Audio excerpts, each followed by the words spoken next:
Yeah, you don't wanna speak in a way. I know it's not close to one. There's that state in. It's like scattered through the Stewart did this huge section. That's up and down, yeah, Carol, you say.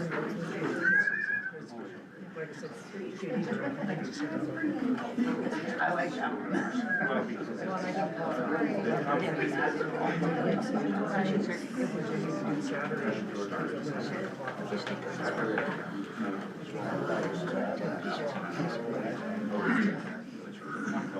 I get it, that's fine. She said there's no contact information.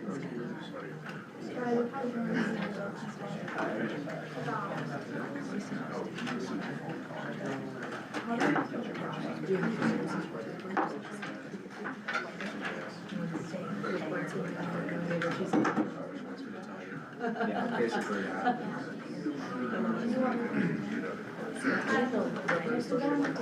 I'm in Croatia, she didn't bring it up. I think she's just.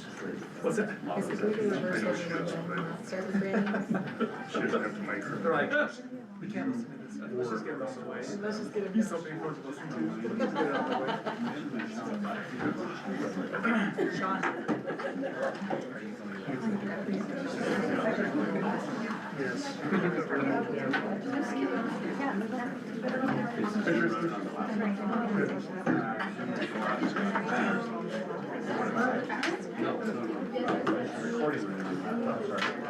it is. Yes.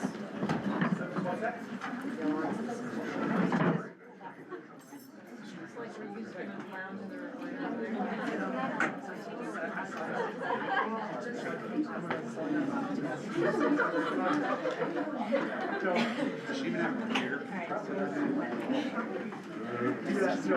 Actually, they're just running it, but it's got its own place, and that's what's serious. This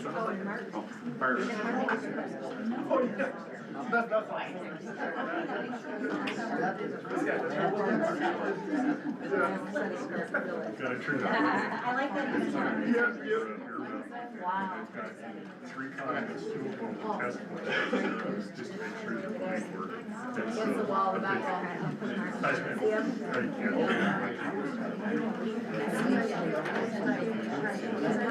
Just said no comments. Yeah. It did work, everything on my end, I couldn't comment. I want to slide that to this lady. You say that I said that before the time? I'm pretty sure. No, 155, into the meeting, 240, mental health, and the last one, a walk.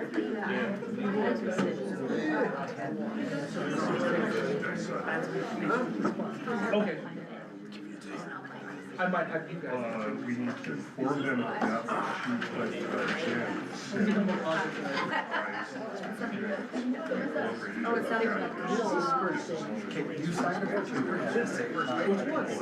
Which usually is mental health, so.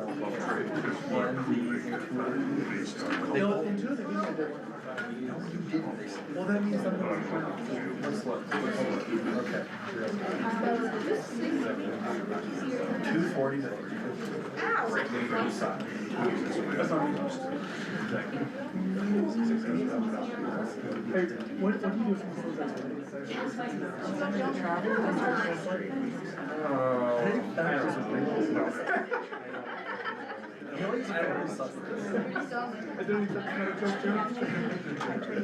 I don't think so. So what you're saying is I need to go back? Yes. Okay. I probably won't do that, but. I thought I would.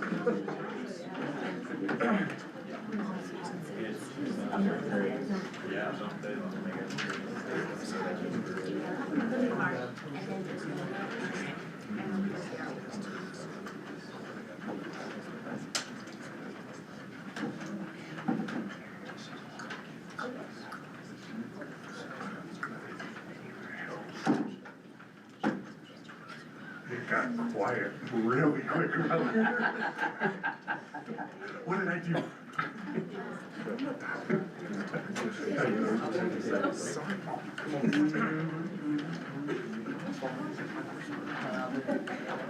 I had trouble just minor tweaks on Oh, okay, yeah.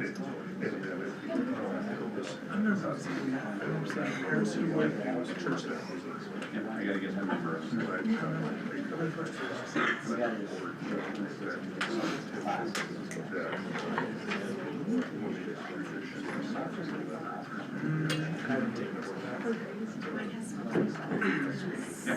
Oh, Todd is up. Still has to have some.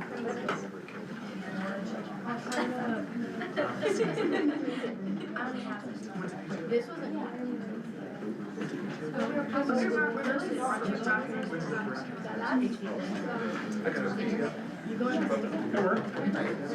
Oh, there we go.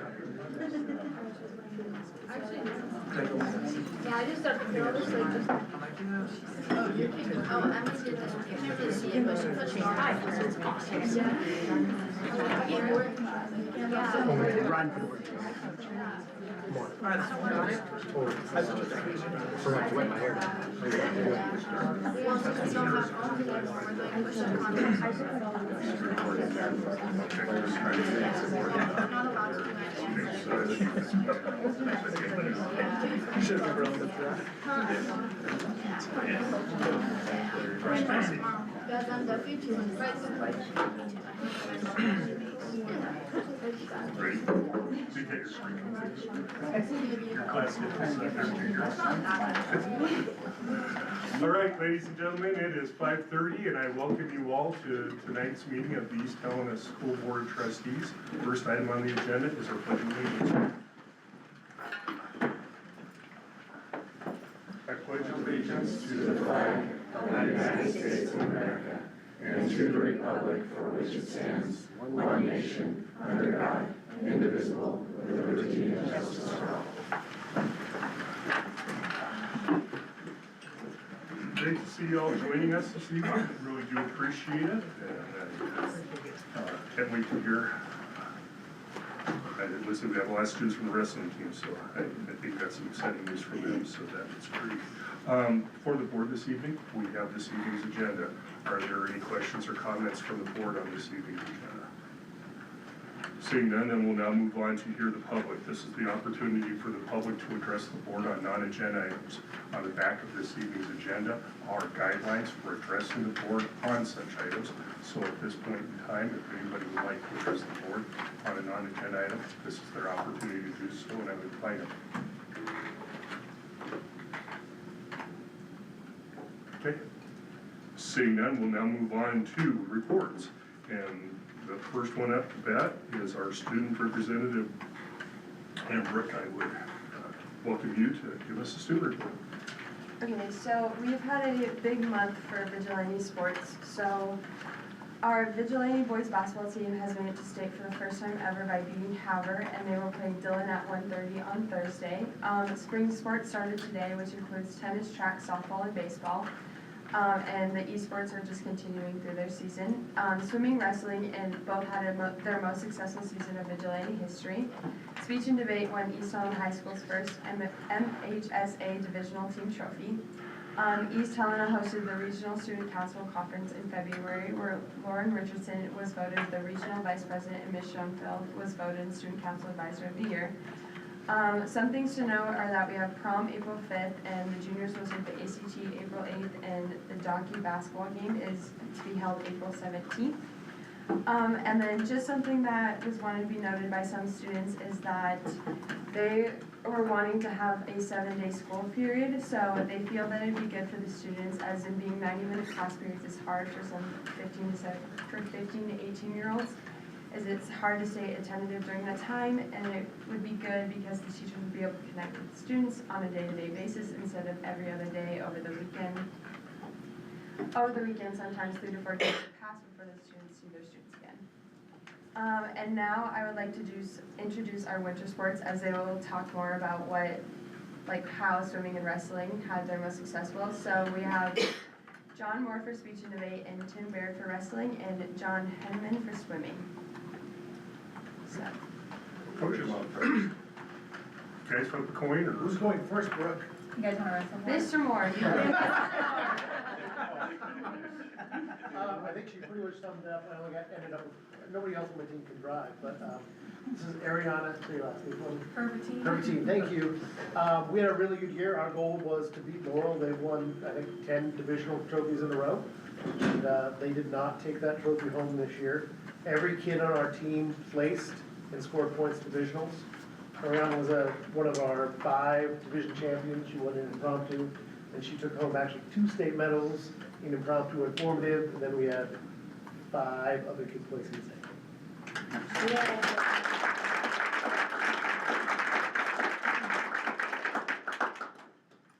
we'll have wrestling go. I'll take over for wrestling. So I'm one of the team captains. I'm one of the team captains for the wrestling team. The other captains, Eli, are all here. So we had 6 qualify for state, which is first ever for high school. We had Colton Gallagher at 215. We had Eli at 103. Myself at 190. Sierra at 115 for the girls, and then they're not here, but Titan Sebastian at heavyweight and George Russell at 110. Nice. So Eli placed the highest we've ever seen out of the boys at state at 3rd place. I took 6th at state. And then we also had another first in program history by Eli. He won our first ever tournament as a vigilante wrestler. Awesome.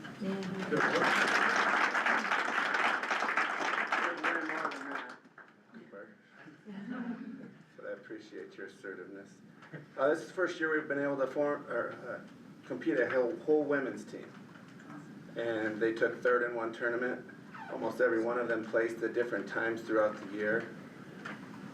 We have, every girl here is an all-conference wrestler that you don't get selected, you earn it by placing in the top 8 at our divisional tournament. They, with the exception of Sierra and Trinity, they are all first-year wrestlers. So that is pretty remarkable in my eyes. Women wrestling goes off equal distribution throughout the state for the state tournament. That is why we only had 1 qualifier. If it was ran the same way as the boys, every one of these ladies would have qualified for state this year. They did a phenomenal job. I couldn't be more prouder of the effort of all these, especially Colton. Colton down there, he's made history because he never, the West was 1 kid short. So that automatically made the lower seeds of our tournament get a wrestle 1 more time. Colton was down by 8 points, understood mat awareness, never quit fighting, flipped the kid, pinned him, and qualified for state. So, besides having the gentlemen who we count on always qualifying and being great leaders, we have more in the works. And these women, you couldn't believe how much their commitment was. So, we're proud of you guys. Thank you.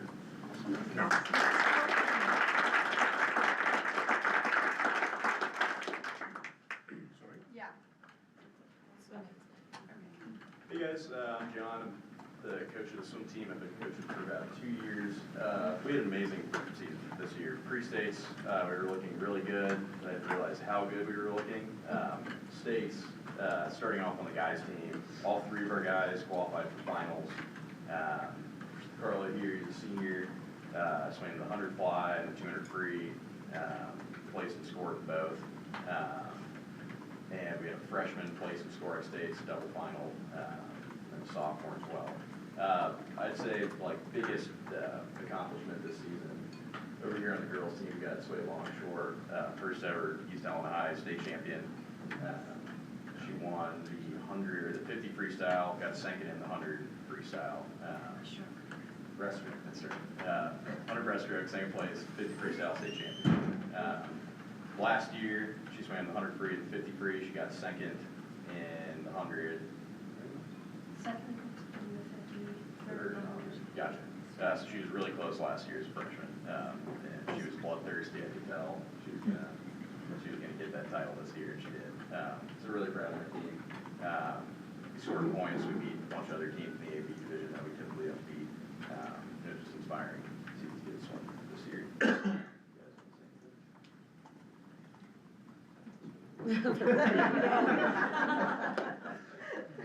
Yeah, but great season. Super proud of these kids.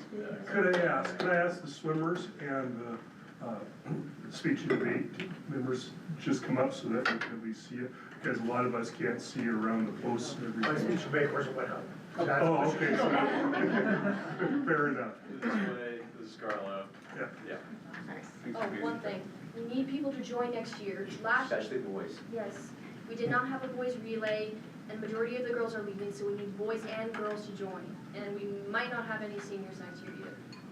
Yes, very good. So, please join swim team. You'll set, if you swim the boys relay, you'll set a school record, so.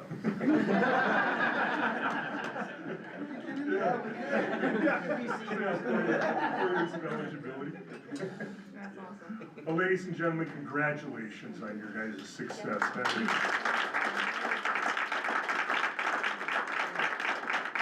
out to the amazing coaches. You guys put in a lot of time and a lot of effort for these teams, and I'm speaking on behalf of the board, really appreciate all of your efforts and time that you put into it. You can actually see the fruit of your labors, and thank you also.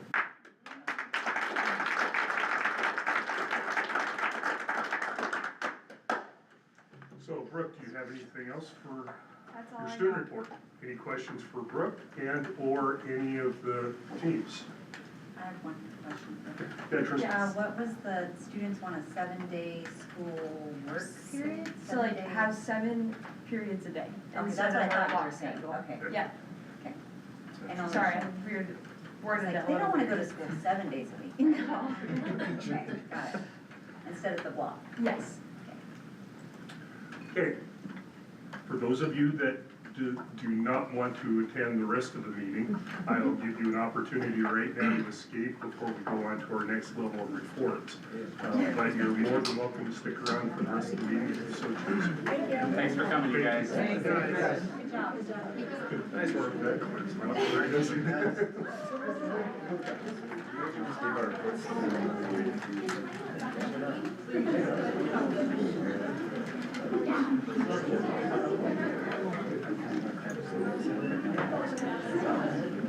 Wow.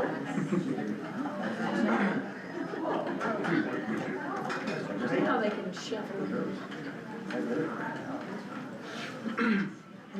Okay, for those of you that are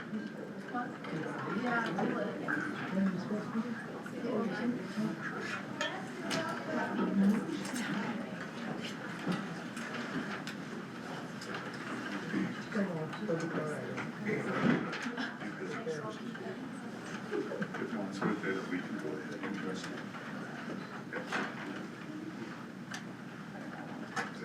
Okay, we'll now go on to the administrative reports, and Brandon, I'll let you shoot first. Okay, all right, in my report, noted a few different things, talked a little bit about how we're structuring our grade level team meetings for the remainder of the year. Early release with IEFA with Mike Jetty. And then the 227 day, and I would say for me, the 227 day was really neat, just to see it come and go every single year, just the development of what we're teaching kids. The highlight was when our kindergartners were over at City Hall, and Mrs. Anthony was talking to them about what does 227 actually mean and talking about the prefix for the phone numbers, and then her showing the kids a picture of a rotary phone, and it was just like their little faces could not comprehend what a telephone used to be. So that was really cool. The other thing I wanted to report on was that, as you're all familiar, House Bill 352, which was passed last legislative session, which allows us to run our Little Atlantic, our early lit program. Potential changes coming down the pike, and of course, like we're currently in session right now, but there's another bill that you may or not be aware of, and that's House Bill 628. The nice thing is, because our program is pretty well solidified, if these changes do happen, we can pivot pretty easily. And the biggest change that could potentially happen is that right now we qualify students for early literacy.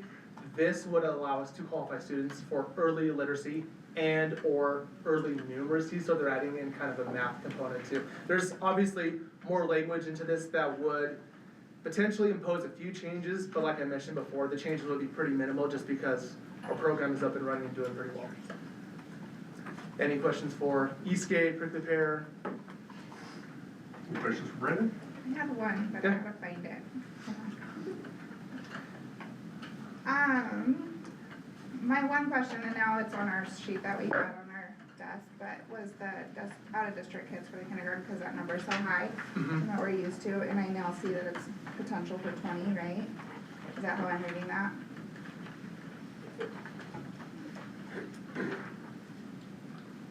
That's Dan question, I guess. That's a Jen question. I talking about, Yeah. current registrations for kindergartens going into next year? Yeah. Okay. So then with that, like, how are those numbers, fitting into our strategic planning with, like, keeping those numbers below our Montana state standard? So we're right about there now, and what I've typically asked the board to do, obviously working with you guys, is to hold off approving out-of-district kids going into kindergarten until July or August, just because then we have, a tighter grasp on like what numbers could potentially look like, because then that just helps us make a more educated decision, because like I've talked about before, it's somewhat easy to determine how many first graders are going into second graders, or second grade, just based off numbers this year, and then of course, kindergarten's a wild card, because we could have 50 registrations come in during the month of July and August, we could have 0 come in, so that's why I usually like, with your guys' approval, to hold off a little bit, but right now, I mean, we're sitting comfortable right now. If we grow a lot, we won't be sitting as comfortable, but right now we're okay. And then, on the prickly pear, discipline stuff, Mhm. there was a lot of fighting, Mm-hmm. more than normal. Is it like group fighting going on, or is it just individuals picking on each other, or? Kind of a mixed bag, and it's fighting / physical contact, so like if I go slap Eric, which I would never do, that would be physical contact. If a student pushes another student in the hallway, that's physical contact. If there's a full out brawl at recess, there's physical contact, so the spectrum is pretty wide. So it's not like full on fist fights, it's just anything that would be considered like physical contact. Okay. Yeah. Thank you. I kind of question that too, Stacy, is what is a full-out brawl? Yeah, I mean, and we have had a few fights, but definitely few and far in between. Okay. Lots of pushing, it's not nice, not nice. Yeah. Any other questions for Brandon? Gus? All right, guys, you have my board report, and I don't have too much to elaborate on what I already put in there, but I do have 2 highlights from the month of February that I didn't put in there. So February was I Love to Read Month, which was something that we've celebrated all throughout the time since I've been in East Town, and I had 2 highlights. The Capital City Optimist Club donated 6 brand new bicycles to our school to raffle off to find students who got caught reading, whether that was at home or within the building. And we raffled those off and handed them out to the 6 new winners this morning. So that was really, really neat to see the smiles and you know, promote something that's important to us, but also kids working towards a goal, which was really cool. Another highlight from I Love to Read Month, I got to visit with our former superintendent, Mr. Whitmoyer. He came into Radley and read to a 3rd grade class, which was kind of cool to see him still connected with the East Helena schools.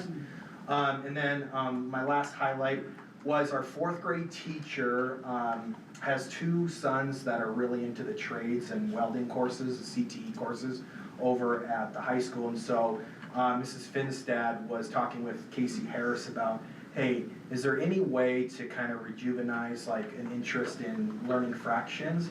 And Mr. Harris was like, we use fractions all the time in our welding class.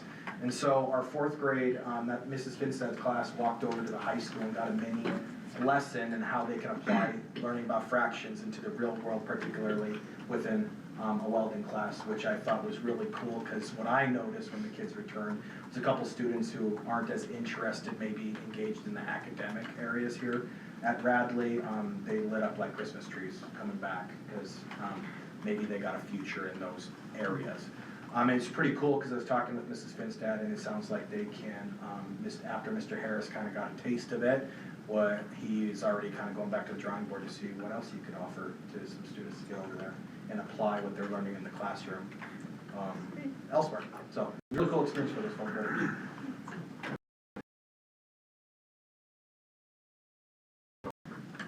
Okay, seeing none, then we'll go to EVMS, and I don't see Lindsay here, but Michael, I think you're gonna have to take care of it. Yeah, I'll pick up the slack here.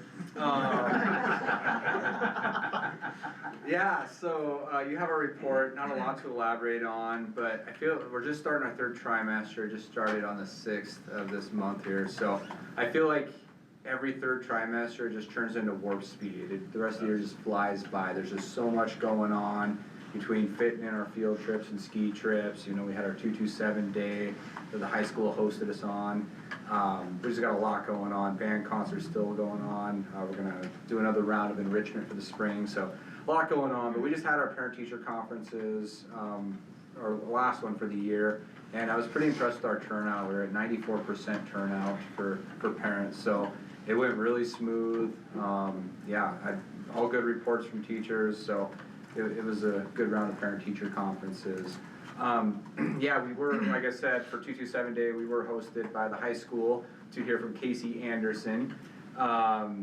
He shared a little hunting story about being lost for the night, and he really did a nice job of tying it back in, just staying calm and collective, and just passing that message on to our students in those stressful situations about staying calm and collective. But I also noticed that he just kind of reiterated a message from our last speakers that we've had for 227, and just kind of how, like, this is a tight-knit community that's rare to find, such strong support and such a closeness to. So I thought he did a really good job speaking with the students. They enjoyed it, heard nothing but good things about it. So yeah, that was that. And then on the behavior side of it, it's kind of a lot of the same. These numbers reflect our one real snowfall for the year. So we get the snowballs in there, the snow hill in there. Yeah, we definitely front-loaded students with expectations that came, but still had some struggles arise, nothing too out of control. The other one that stuck out to me too, and I don't really have a rhyme or reason for it, but this past month our cell phone infractions went up quite a bit. It went up from 4 to 11, so just cell phones caught in the classroom. So. With that, I'll stand for Any questions for Mr. Hanker? Okay, saying none. Paul? Okay, yeah, you've got me board report there. I'm sure you'll maybe have some questions about that. But the only thing I've got to add on is what Brooke was talking about, which is the donkey basketball, which is the little beastie that the student advisory board and myself kind of have been working on. Yeah, it'll be a lot of fun. April 17th anyway, so save the month. It's on Thursday. A lot of fun. Donkeys and basketball. How can it go wrong?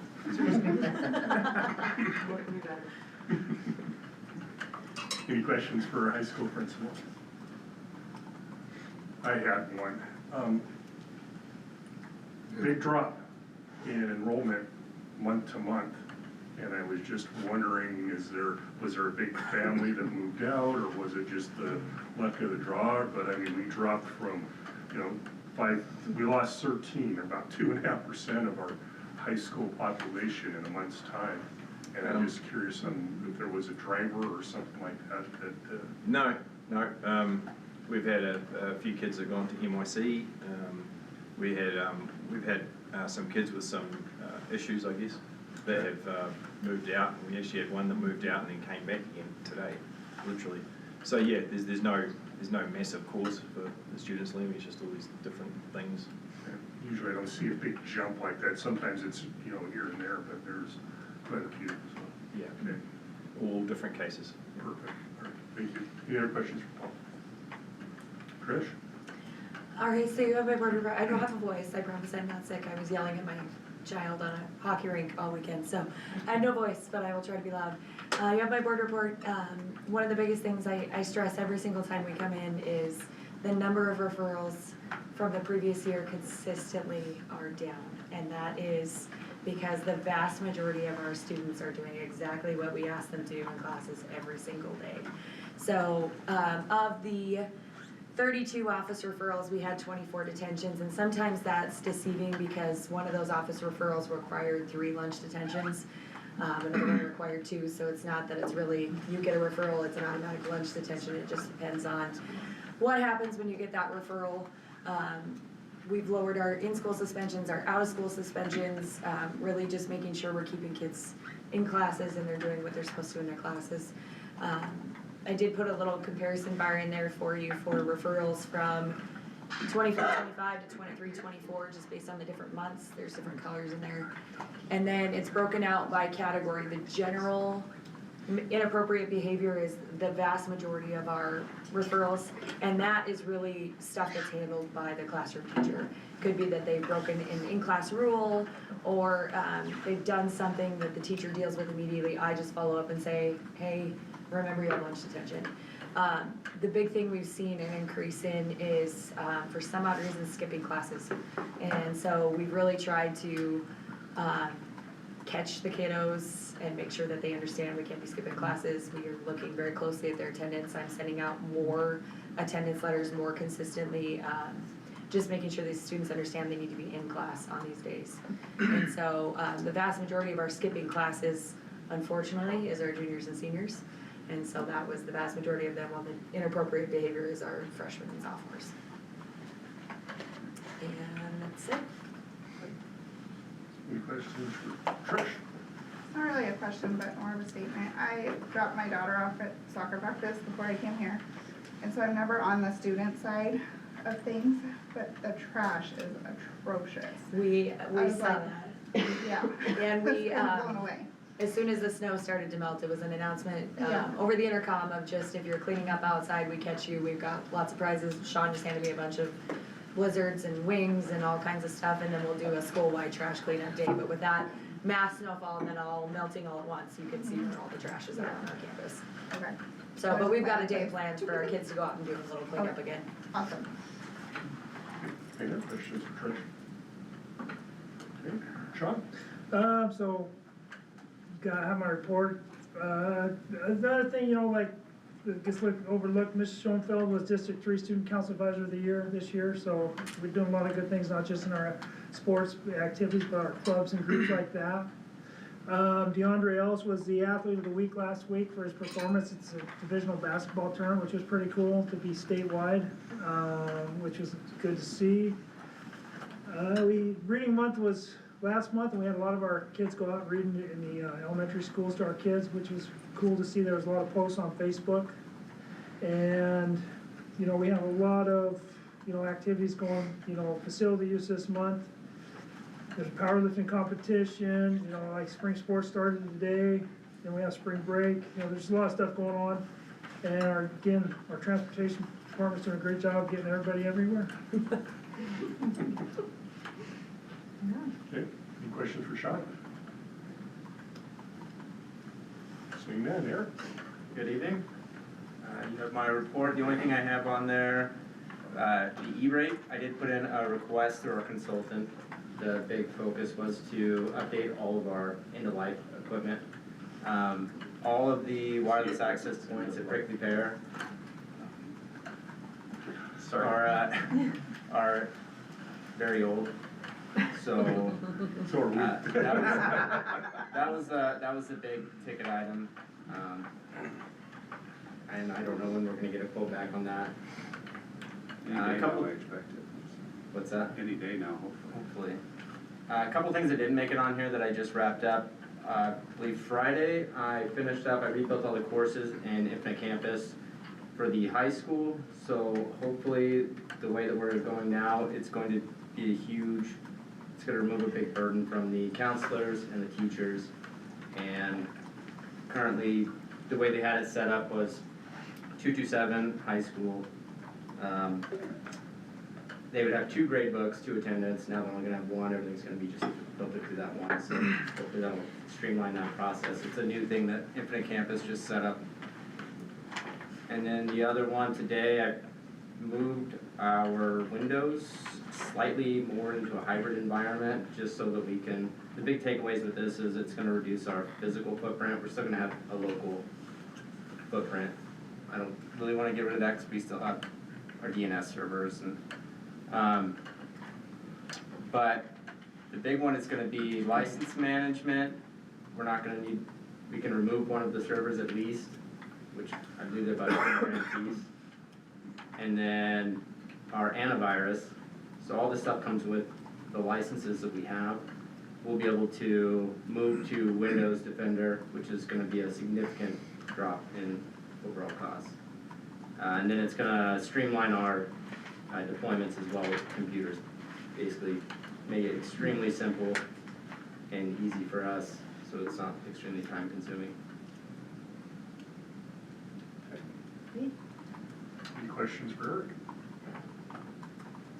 Thank you, appreciate it, sir. Any other questions for any of the administration? A general question for all. A couple of you mentioned in your reports the East Helena Day or 227 Day. And I started thinking a little bit about it. Is that something that is well received or is received positively by the students? Or has it become a distraction that, you just have to do it? Or, I just want to get a feel. We've been doing it now for, I don't know, what's been 2 to 3 years now since. I think this is our 4th year. Is it our 4th? Okay. 4th year that we established the 227. But just curious, what's the overall reaction? Is it something that's I can tell you at the assembly, that is the most quiet I have ever seen a group of 6th through 12th graders in one space. They were so engaged with the speaker and they were so respectful and so kind. I mean, it was really well received by our kids at least. I don't think it was a distraction by any means. I think any way we can have our students connect to their community is important.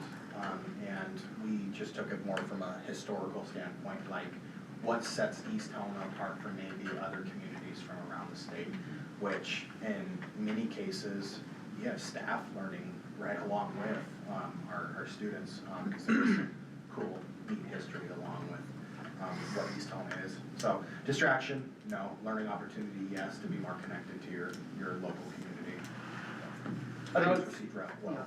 And I would add, year after year, it's something new that kids get to do, so it's not like in kindergarten they go to City Hall, in first grade they go to City Hall, in second grade, it continues to progress, and there might be some overlap of information, but I think the activities that they get exposed to always change, and that keeps it exciting for them. Thank you, appreciate your insight.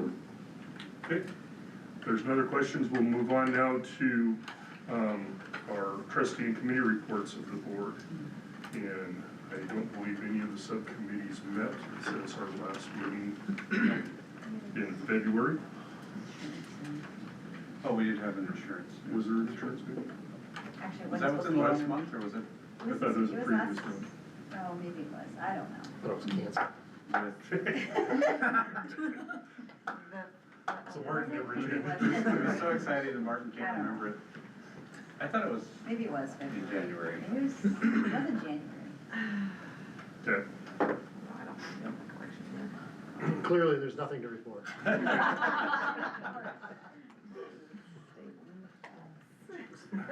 there's not a lot going, I mean, there's a lot going on, but nothing really too much to report as far as MTSBA and COSBA. I will be heading over to the COSBA National Conference next week. And so then after that, there will be some reporting on some of the things that are going there with ED, some of the changes that are anticipated to be made as far as our governing structure goes, but nothing of major problems right now. We'll just see what happens when the time comes. So if you have any questions for me on MTSBA and COSBA, happy to address those now. MTSBA, we do have our strategic planning, and I guess I'll add that right now. I'm assuming, and this might be a big assumption, I'm assuming that you all get the emails from MTSBA. I'm not saying necessarily that you're reading them, and it really, that's fine, but I hope that you at least are getting that information. One of the things that you would have received on February 9th was a request to fill out a survey, either as a board or as individual trustees, that would give the MTSBA board insights on things that we can do to improve the association, areas that are doing well, things that not so well. And what will happen with that information is it'll go back to us during our strategic planning that we'll be doing at the end of this month. And so the deadline for turning that in is this Wednesday at 5 o'clock. If you have an opportunity to do that, feel, you know, I would strongly encourage you to do that if there's any concerns that you may have. Obviously, if you have any concerns that you want to address directly to me, you're more than welcome to do that. It's one of the luxuries of me being on the board is that I'll take your information and I can bring it to them directly. But, and so it gives you a little bit of extra time as well. But shoot me off an email or grab me after the meeting, and if there's any concerns you might have, you can talk to me. But if not, then filling out the survey might, you know, if you do have some things, would be beneficial. Is this a good time to talk about the PTO letter? Yeah, I think that might be appropriate. I meant to put it on as its own agenda item. Yeah, and we're gonna do that next month. Yeah. So I guess what it amounts to, it dawned on me, and this is, I hate to get too crazy with it because it's kind of, I want it to be kind of somewhat of a surprise. But our parent teachers organization has been doing just a phenomenal job over the years. And we just, I don't think that we as a board have acknowledged that as well as we could have or should have. And so I talked to Dan a little bit about this, and I thought it might be beneficial for us to send a letter on behalf of the board, or like under the signature of the full board, just acknowledging their efforts and showing some appreciation for all the outstanding work the PTO has done. So I asked Dan to draft up a letter, and that's what you're seeing up on our screen. And I made a couple of tweaks to it, but nothing of real substance. But I was hoping that maybe at next month, we could formally approve that letter and for distribution. And sign it. And we could sign it and move forward. But we wanted to kind of touch base with the board right now to see whether or not there were any concerns or objections that individual board members may have on doing something like this. Just because it's a bright idea in my head doesn't necessarily mean it's a bright idea in everybody else's. So I acknowledge that. And ask my wife. rather than wordsmithing it right now, I could email a copy to all trustees, and Scott's got some notes for me tonight. We looked at it together last week. And you guys could send me some feedback on it between now and the April board meeting, and then we could have a final draft to approve then, and then everybody can sign it. Sure. Sounds great. Sounds good. Okay. Okay, yeah. So if there's no other questions, comments on trustees and committee reports, we'll now move on to our scanning of our future needs and our strategic plan. And Dan, do you have anything? Well, two things. I forwarded an email to you last week from the TSBA about strategic planning. I don't know if Blank stare. I don't know if you sent it to me. I did receive several of them from it, but I thought it was directly from MTSB. But regardless. So, as in there, the question is, do we want to revisit our plan? We haven't now since 2022. Because I think the last time we did any kind of revision on it. Sure, it's been that that long. long. We did it just recently for the out-of-district student stuff, we updated those standards, We did. and also with the, collective bargaining, we updated some of that language in our strategic plan. Okay. As far as a full. That's quite a full one, review. it's been a while. Well, it's been since.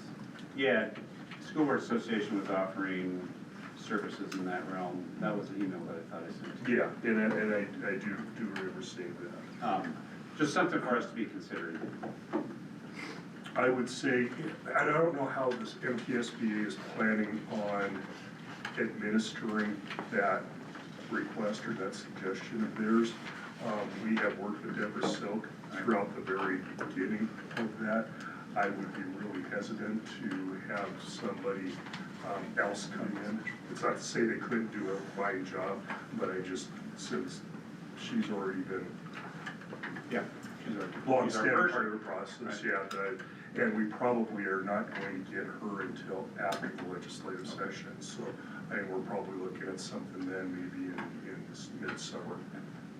But if that's something that the board thinks, which is not a bad idea, actually, something that the board thinks that we need to look into, we could probably at least start floating dates and get in early on her schedule. The only other thing on that topic was I did get a subdivision review request, regarding the Habitat, phase one subdivision. And so, I know you guys are pretty familiar with that plan, and the first phase that the city's working on right now is the part that would abut Mountain View Meadows at the fence line, and then go down to the highway, but not across the highway. That, across the highway, 106 acres is the, that'll be, I guess, the next phase. They're talking about, 330 to 360 residences or units in that first phase. And that first phase does not contain the parcel that they're considering as a future school site that they would at some point theoretically be signing over to the school district. So I'm preparing to give them some feedback from the school perspective on that. Their questions are about student impact. In a subdivision that size, we would anticipate, based on the calculations that we typically use, somewhere between 60 and 90 students that we would get out of there. But I think we have to keep in mind that as a housing development that's targeting people at the lower income of the lower end of the income spectrum, we may be seeing a higher ratio of students coming out of those homes. I don't know for sure on the timeline. I think that their goal is to start on the subdivision in the summer of '26. So it's still a ways away that they'd actually be pounding nails and building houses, but they're moving forward with it, so, that's just one thing to be aware of. And there's some complication, because one of the things they're asking about in there is busing, and the most direct route between there and the school district is over a significant series of railroad tracks, which is something that we've always tried to avoid, so, we'll have to navigate that pretty carefully. Other than that, I don't think I have anything major to report. Go ahead, Can you share that, do they provide any drawings or plots? Yeah, it was an email, I can forward it to the board. We just had a meeting on last Friday, right? With ESON. They did a city meeting. They did a related to city that. meeting last Friday at City Hall, which I didn't make it to. I didn't either, but. I think they're doing another one too, I thought but I there do was have, some connections. I do have the plans and everything. I'd like to see.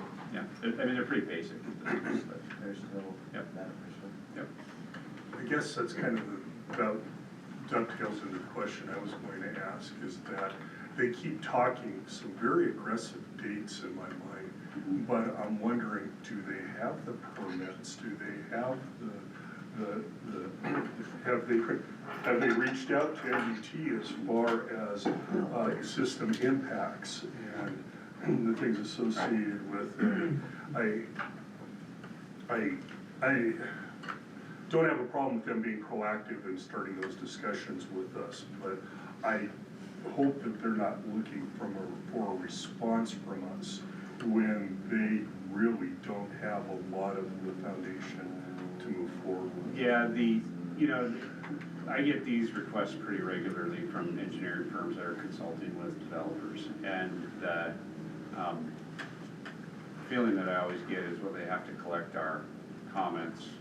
I don't really know how significantly they land with the city of East Helena, because we can protest or demand all kinds of things, but it doesn't mean that we're gonna get anything. For instance, if we were to see 120 to 150 students out of this new subdivision, that'd be pretty significant stress to our current facilities. But it doesn't mean the developer's gonna build us a new school for it, and that's just not how it works. I feel like they have a very optimistic timeline, to kind of jump off what you just said. The timeline isn't what concerns me as much, it's just that I've been doing this long enough between my principal job and my superintendent job to know that I've seen a few different developers come through the door and propose plans, and not all of them come to fruition, I guess is what I'm getting at, but I have a feeling this one's gonna fly one way or the other, whether it's next year or in 5 years. And part of it is just the target demographic that they're trying to serve is of such a high need in our area that I think it's got a lot of momentum just because of that. And then a second question I had on this, when you mentioned about bus routes in that and crossing over, I know that Mountain View Meadows never met the threshold. Right. If they entered in from that eastern side, so I'm assuming that this particular one would not meet the busing threshold either. The only way that Mountain View Meadows was able to meet it was because the route that came about over the top and around, which met the criteria. Yeah. And that's Are they aware of that? Well, Because it's- that's one of the things that I'm gonna make them aware of. Okay. Is that by law, we're not necessarily obligated to provide it. The part that I have to review in the code is when there's a significant physical barrier like a railroad track, does that change the rules on the 3-mile limit? And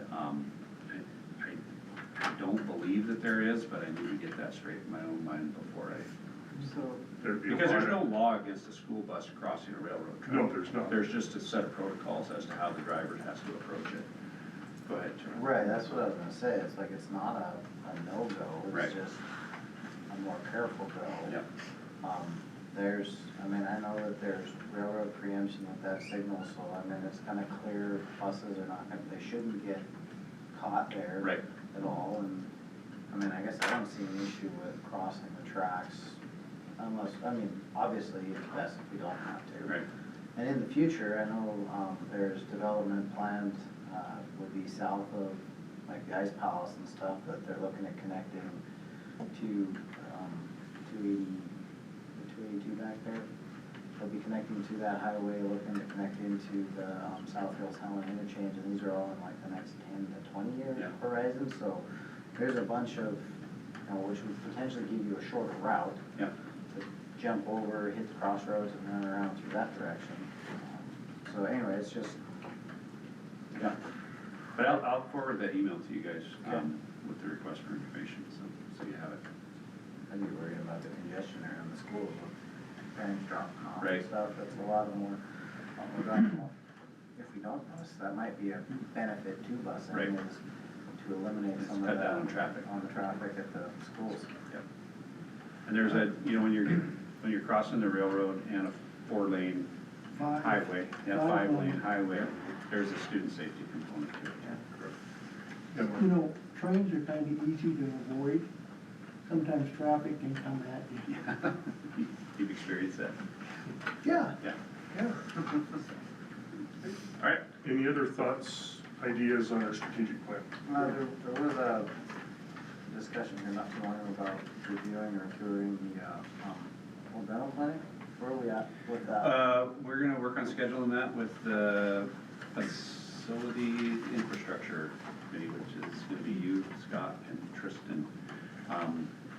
Sometime between now and the April board meeting, so I'll send you guys out some dates. And we'll have a meeting there and take a look at it. And it's also our intention to try to bring the long-term infrastructure committee together.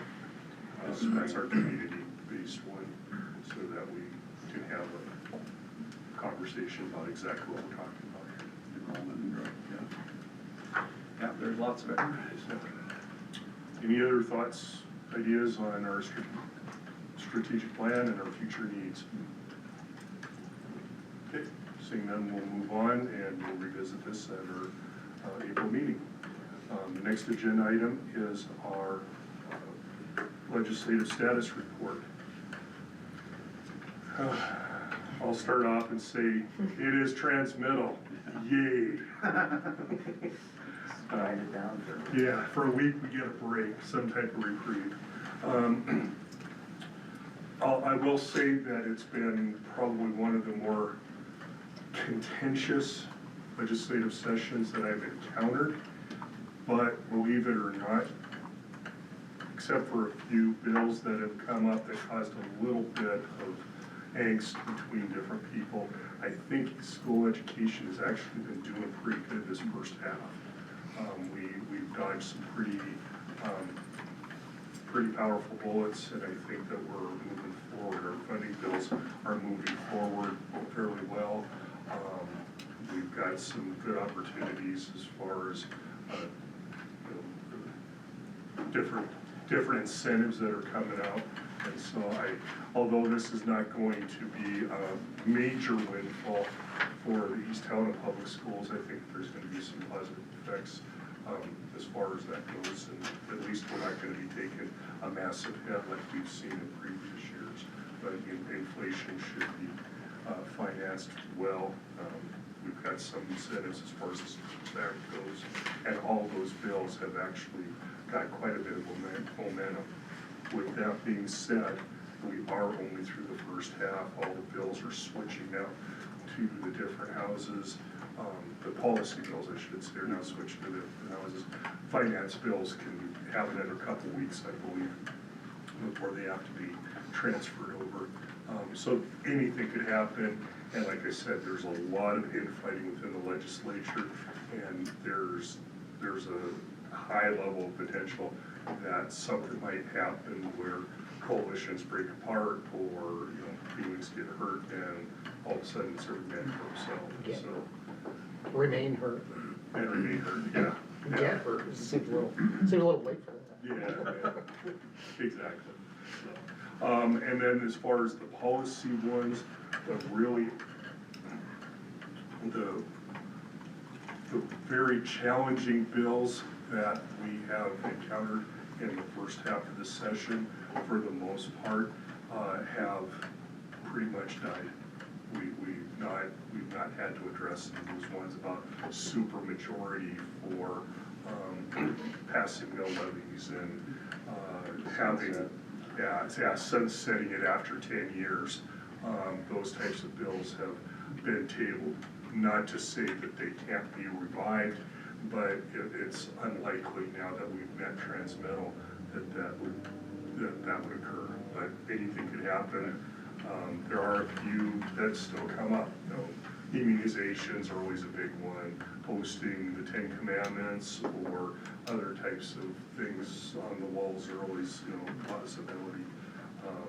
A lot of parental rights, which we in East Helena don't have a lot of problem with, but a lot of parental right and transparency bills come up because, well, there's some school district in Virginia that's doing it, so we need to be proactive and make sure that you guys don't do it. Well, that's not likely going to happen. We've always been very transparent and move forward with letting the parents know whenever they have questions or opportunities. So, and I don't see that changing in the short-term or long-term future.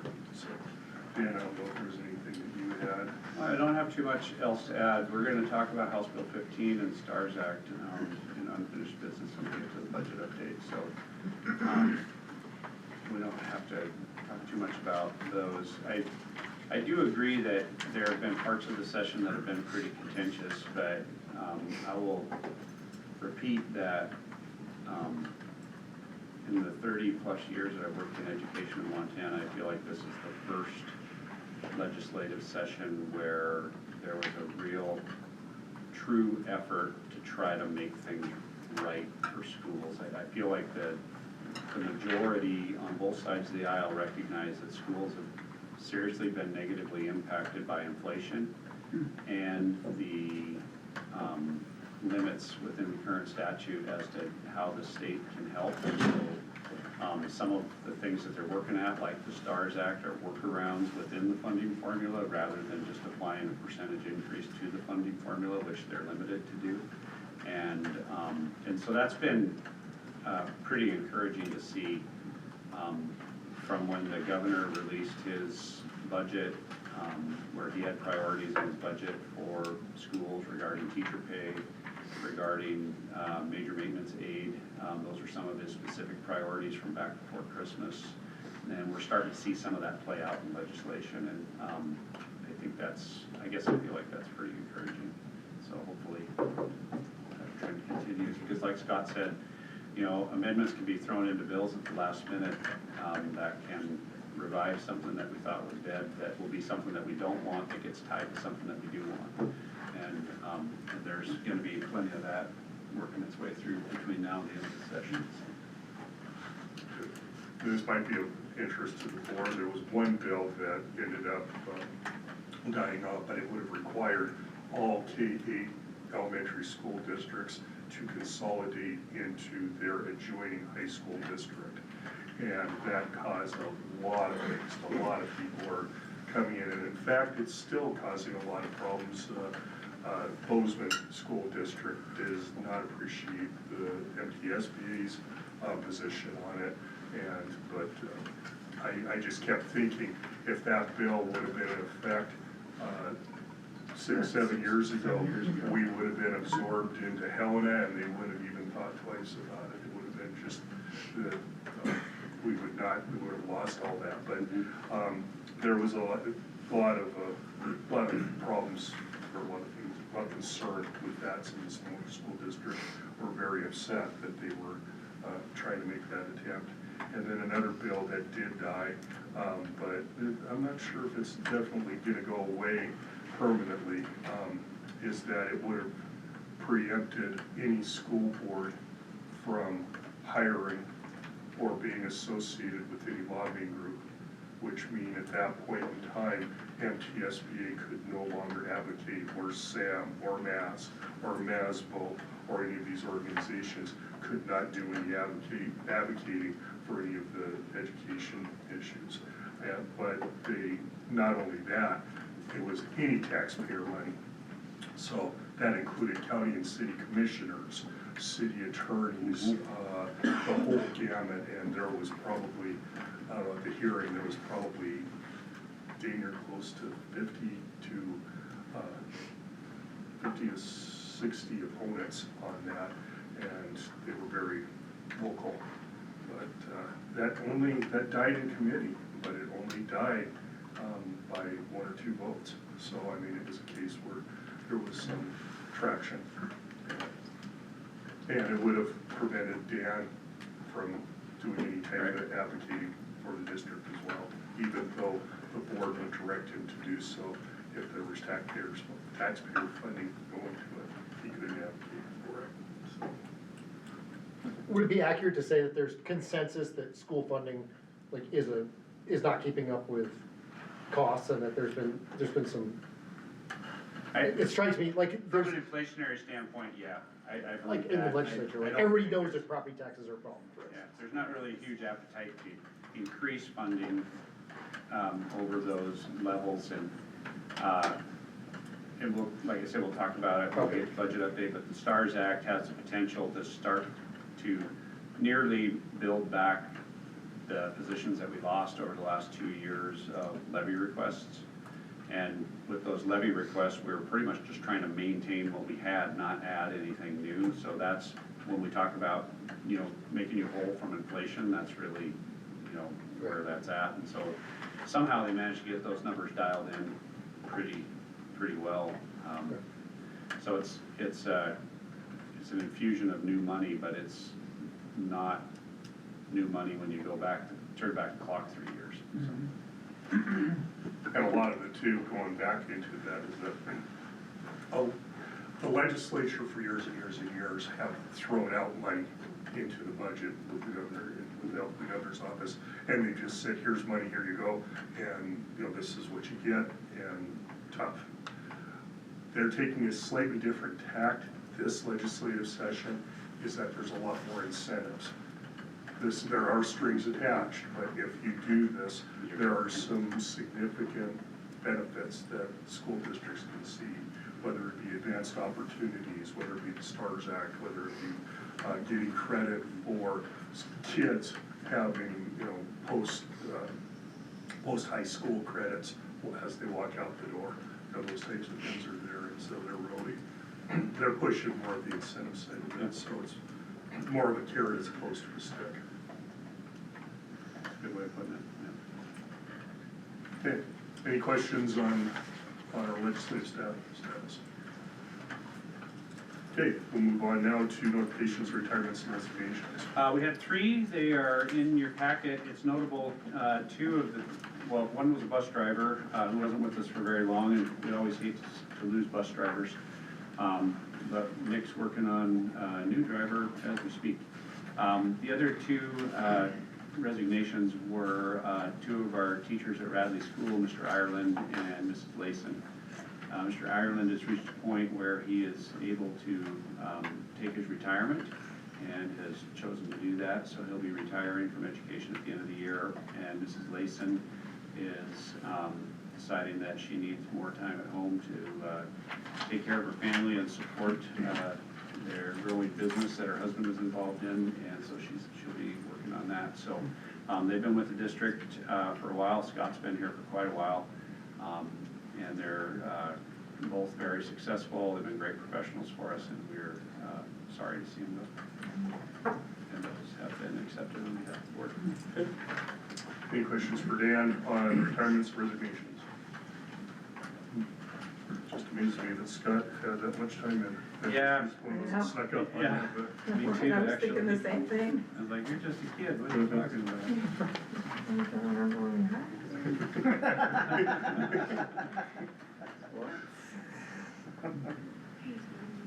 Okay, if there's no other questions on that, we'll move on to the consent action items before the board this evening. We have the minutes of our February 10th regularly scheduled meeting, approval of the former and current warrants, personnel actions, and the surrounding district enrollment approvals.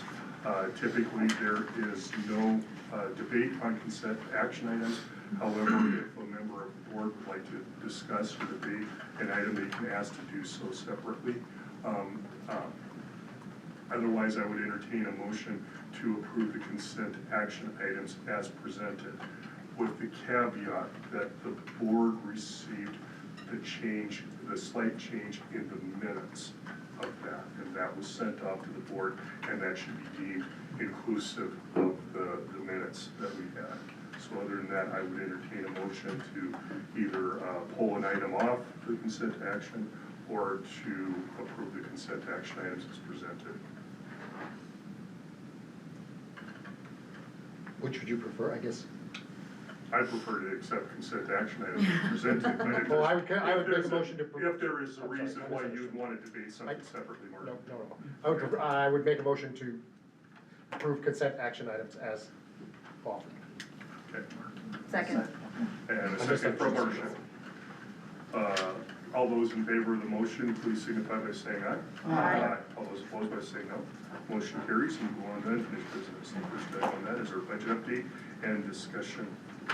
Right, in your supporting documents was a couple of pieces of information. This preliminary budget data sheet right here is probably more information than you ever want to know about school funding, but this is what OPI uses to help us understand where our funding is going for the following year. They produce these multiple times throughout the course of the spring, especially during the legislative session, because as legislation gets passed and signed by the governor, it needs to be calculated into the preliminary budget data sheet, and so they have to go back and run all their calculations on the back end, and then input the numbers here, and then it updates for Jill and I and the board as to where our budget's going.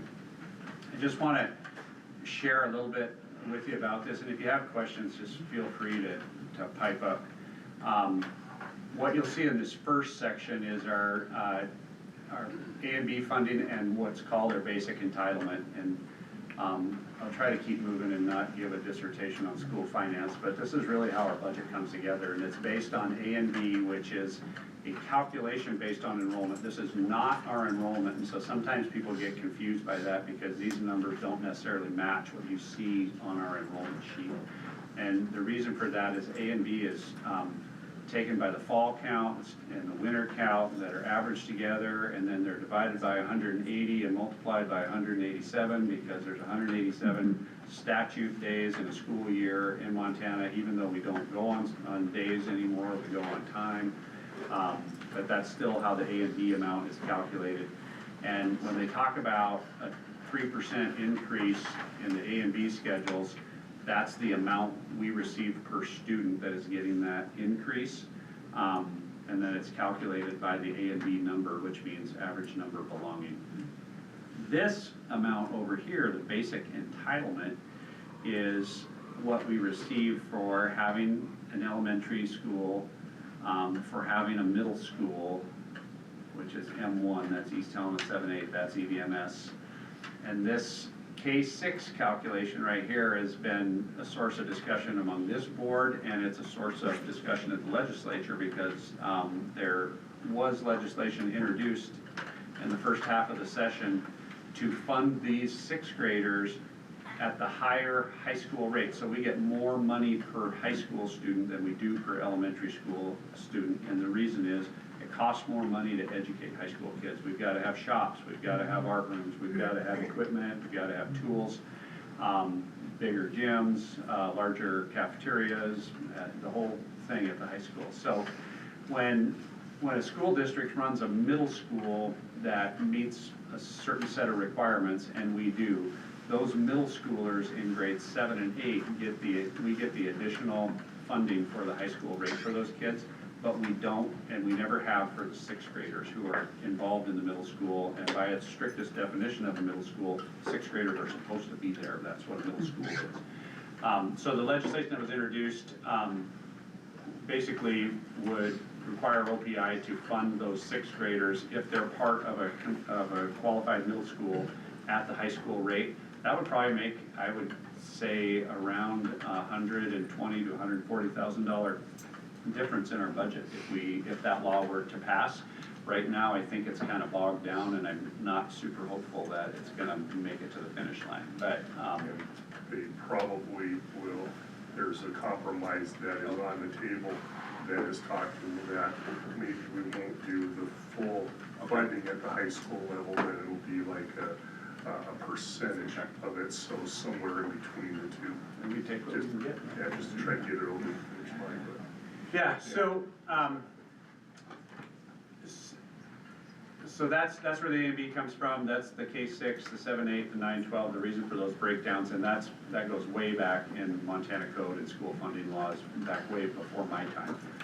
This basic entitlement is like a flat amount that a school district receives for reaching a threshold of having an average of 10 students enrolled per grade at that grade level.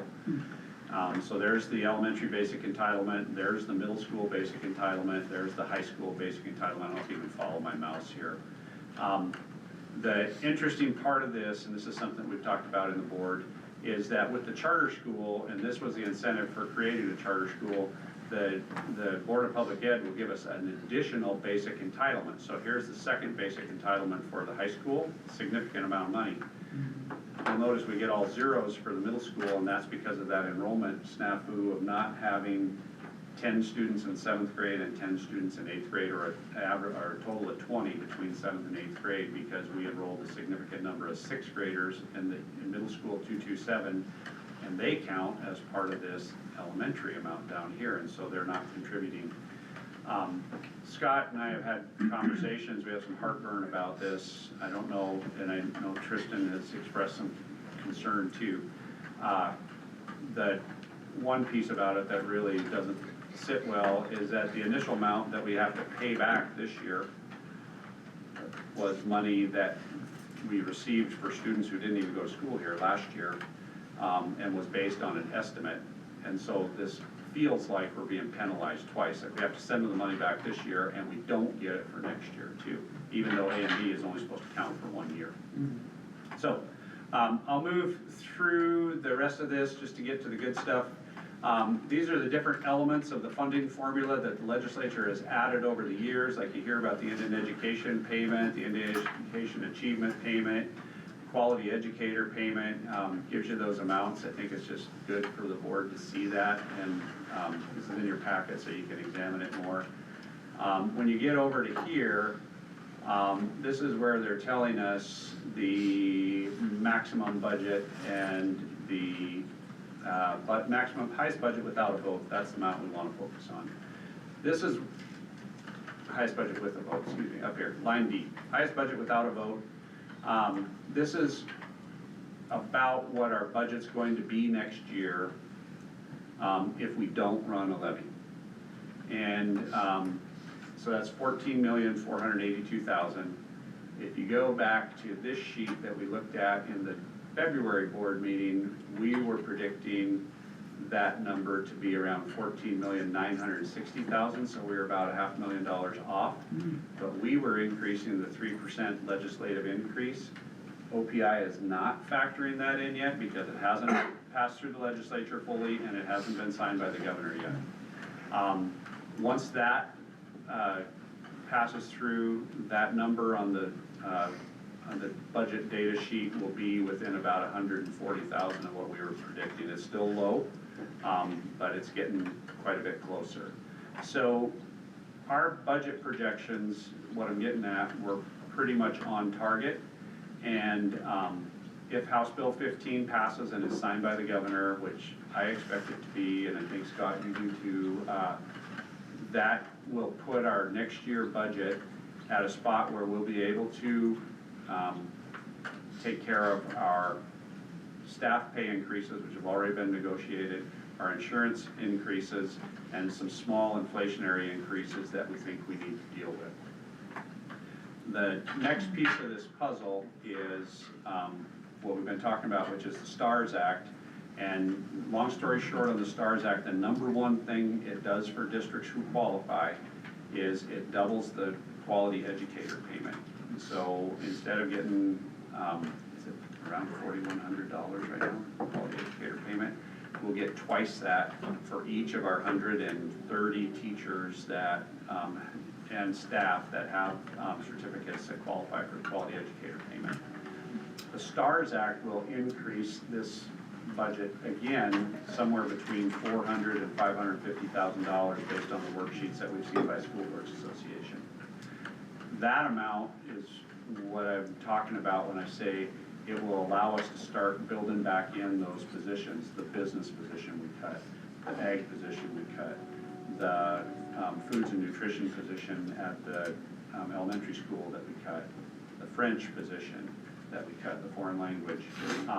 So the things that we lost due to the failed mill levies, we'll be able to start hiring back for those positions.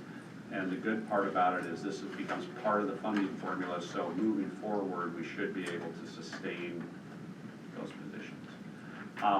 So the question that the board really has to wrestle with this month, and we can talk about it tonight, we have really until I believe March 25th to make a final decision, so if we want to just call together a special board meeting between now and then we could, is, the question is, do we feel like we need to run a levy for next year? And the recommendation that I'm bringing to you is one based on a little bit of faith and a little bit of hope and a little bit of fingers crossed and knock on wood, and that is if we believe that the House Bill 15 is going to pass, which I said I believe that it's going to go through and pretty much unscathed in its current form. If we believe the STARS Act is going to go through, which I believe it will, but it may see some amendments, we should be able to not only not run a levy, but add back most of the positions that we lost over the last 2 years for next fall. And given the fact that taxpayers are tired and they've already turned us down twice, it's probably a good idea for us to just put our hands in our pockets and be happy with what we're gonna get. You wanna add anything to that? No, I think they've characterized it perfectly. It's a little bit scary, and that was a conversation I had with Scott last week when we set the agenda, was we're acting on faith. If something drastic were to happen, like the STARS Act got killed within the next couple of weeks, we'd probably be wanting to get a special meeting on the books and get draft language in front of the board for a mill levy request. But even that is something that we could debate at that point in time, but that's kind of where I'm at. And this board has, at one time, it's been several years ago, did a contingency mill levy, where we said that we would ask for a mill levy, and if it did pass, then we would implement it unless something happened.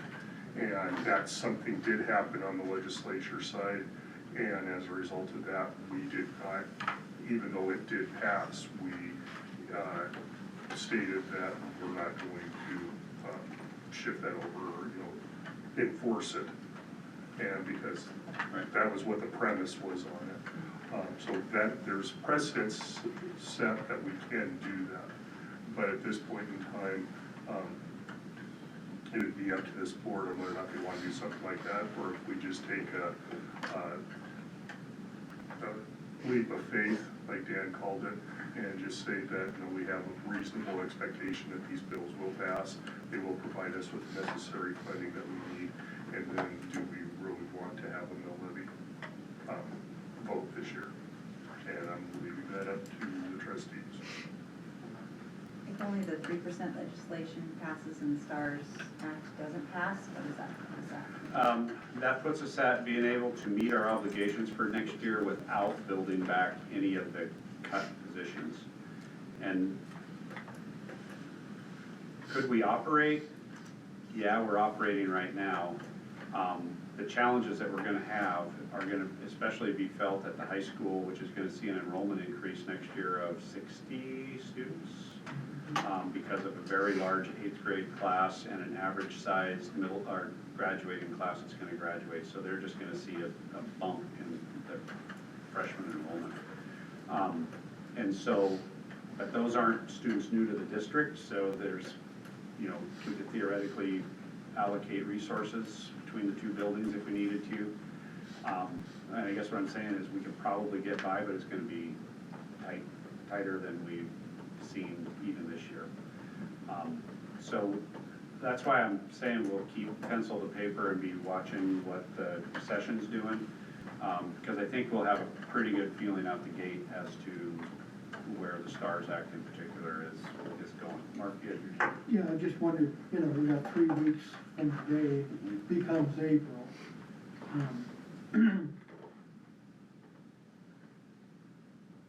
You know, sometimes the last thing they pass is school funding. Last time it was the first thing they passed, I think, and, what's the chances that we will know by the 1st of April? I don't think we'll know. I think we'll have a pretty good feeling for it, because at least those committee hearings will have been had. The STARS Act committee hearing was held the day of the Advocacy Day on the Hill for School Board Association. So we couldn't get in the hearing room because it was so packed, but we watched it from the outside. And the support was overwhelming from all different areas of, you know, political factions and state government in support of it. And it passed the whole House on, I think it was 95 to 3 or 4. Something like that. So it was, you know, huge support from both sides of the aisle. So it's got tremendous momentum. It's being carried by a veteran legislator who knows how to get things done in the Capitol. Those things are what's given me the confidence to be able to say, I think we're gonna be all right. But like told Scott Well, last if week. if by the 30th of March, we have some indication that we can have a special meeting and go, let's run a $300,000 levy and see how we feel after that. Right. And also something to keep in mind too is that it seems or it appears that the bumpiest part of the legislature this year has been in the Senate.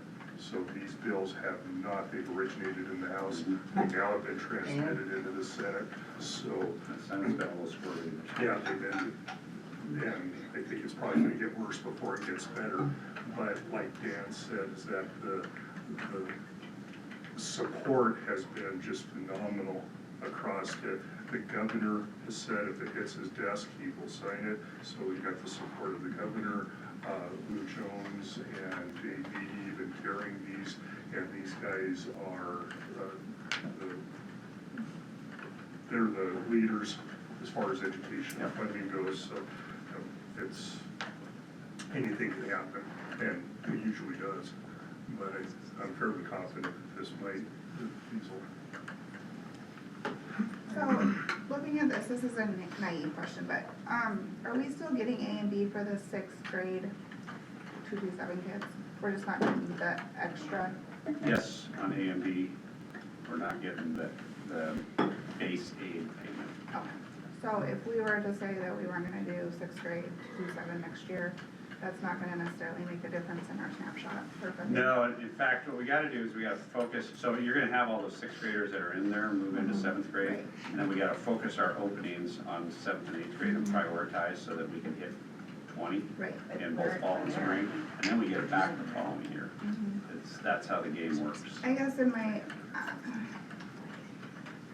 I'm frustrated, I guess, knowing now that this has been set up as a K through 6 for as long as you can remember, that we allowed the 2-7 to go 6 through 8. Yep. And then I guess, I don't wanna say we're wasting resources, but in a sense, why don't we just focus on 7th and 8th grade for 2-7 and not even offer it? Yeah, without, I have to choose my words carefully. There's a very high level of need among the sixth grade of students who would benefit from that unique educational environment, which was part of the reason that those students gained access to the program before more seventh and eighth graders did. That won't be the focus moving forward. But I hear your frustration, and as soon as I got the letter from OPI, I realized that the mistake that had been made. At that point, the damage was done, and it wasn't like we were gonna go tell kids, well, sorry, you can't be in here anymore, and you have to be in here now just because you want the money. It's something that I'm confident we'll be able to correct moving forward, but when you're dealing with enrollments that are that low, you're always that close to the line, and the 227 Academy was never intended to be hundreds and hundreds of kids, so it's probably something that we're always gonna have to keep our eye on moving forward. One thing to keep in mind too is that when do we get reevaluated? We may not even get, we may not even get awarded in the future if the numbers don't match up, and so Like the Board of Public Ed could tell us to shut it down. Yeah. The high school numbers are doing great, it's just at the middle But school. our numbers are up now. Yeah. Currently, we're within range. We're I beating. don't think we are in seventh and It eighth grade. says 11 and 10, that's 21, right? And the sixth graders going into seventh, it'll still be 21 if those seventh graders stay in. You're right. Isn't that the average number? Yeah, so, you gotta hit the fall count and the winter count, but you're right, Kristen, if we would've just maintained that, we'd be We could fine. just maintain. But going forward, that means next year, the fifth grade going into sixth grade will not have the option of doing the 2-2-7. It won't have priority. If there's a high need student that needs to be in there, I can't imagine that we would just say, too bad, so sad. But the priority's gotta be to the seventh and eighth graders so that we can maintain that enrollment. There's nothing saying that we can't go over 30 students in the 227, we're just not really staffed for it right now to go much bigger than that. So that's just been part of the learning curve with the whole thing. It's one thing to write it all down on paper and get it approved by the Board of Public Ed, but when you put it into practice, we've all learned a lot this year. As has the Board of Education. Yeah. They've really, this was all new to them too, so I'm trying not to be too harsh on either OPI or Board of Public Ed when it comes to this. Where does OPI get their 3% to pay the extra 3%? From the state. So that's full taxes. Yeah. Oh, yeah. And then where does the STARS Act get their money to pay? That's new money for education. What, 50-ish million, you're saying, it's gonna cost? While we wrap it up, this part of this is on page 2 of the budget worksheet. It shows you what our base budget would be, $13,619,000. Our highest budget without a vote means we've already approved these levies. And this is what we could lose if that bill that Scott was talking about, if they were to sunset our levies, when the sunset hits, which they were talking about a 10-year horizon, we would drop from this back to 13.6 if we didn't pass a new levy. Right? It was a 10-year window on new levies. However, there was a levy that was older than 10 years. It had to be reevaluated right away. So we could lose it immediately. And then this budget on line E here, highest budget with a vote, 16,869,000, that's the cap. So when you hear districts talking about, well, they're up against the cap, they're at their highest budget with a vote. And that shows you the spread of how much room there is between where we're at and where districts who are at the cap are at in terms of how they're funding their districts. For our district, that would be almost $2.4 million. And I just like to share that with the board so you know where we're at and what, you know, how to read some of this stuff, so. All right, that's all I got. So at this point in time, if there is a wish to do so, I would entertain a motion to authorize a mill levy, including an amount. Do I have such a I would motion? make a motion to authorize a contingent mill levy based upon the bills that are being presented.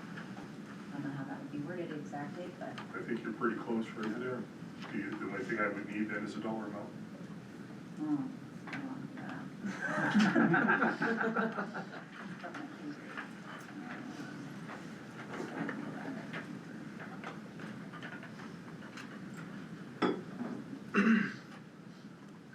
And I guess that's one of the sticky issues with it, is that if we do a contingency account, or contingency amount, then that's contingent on all of it passing, if one bill passes or another one doesn't, or however that does. And that's where it gets kind of complicated as far as the numbers go. Yeah, so the challenge that's in front of the board here is not just how much do we need. So if we say, well, if the STARS Act fails and House Bill 15 passes, we're gonna need, say, $500,000 to build back where we were 3 years ago. Based on the last two levies that we ran, I don't think 500,000 is gonna fly. So part of it is not just what do we need, but what do we think the community would even support at this point in time. And maybe it's gonna be less than we need, but it would be a stepping stone to get us to where we need to So be. does it make more sense just to sit by and wait until until we see what they're doing up there and just do a special board meeting if we see things starting to explode? I'm fine with that too. What's the deadline for when we have to post that? I believe it's March 25th that Jill and I will have to go back and count because it's before April 1st, because it's 45 days before the May election is the number that's sticks in my head. Okay, and I will just throw this out to you right now, it doesn't matter. We're just throwing it out to you right now is that they won't restart or refire the session until, I believe, next Monday. So that only gives them a week. We keep saying 2 weeks because it's 2 weeks from today. Yeah. However, it's only 1 week when they're actually starting their business. So we may not know anything by then. So how much do we need just to maintain? Is that like 325?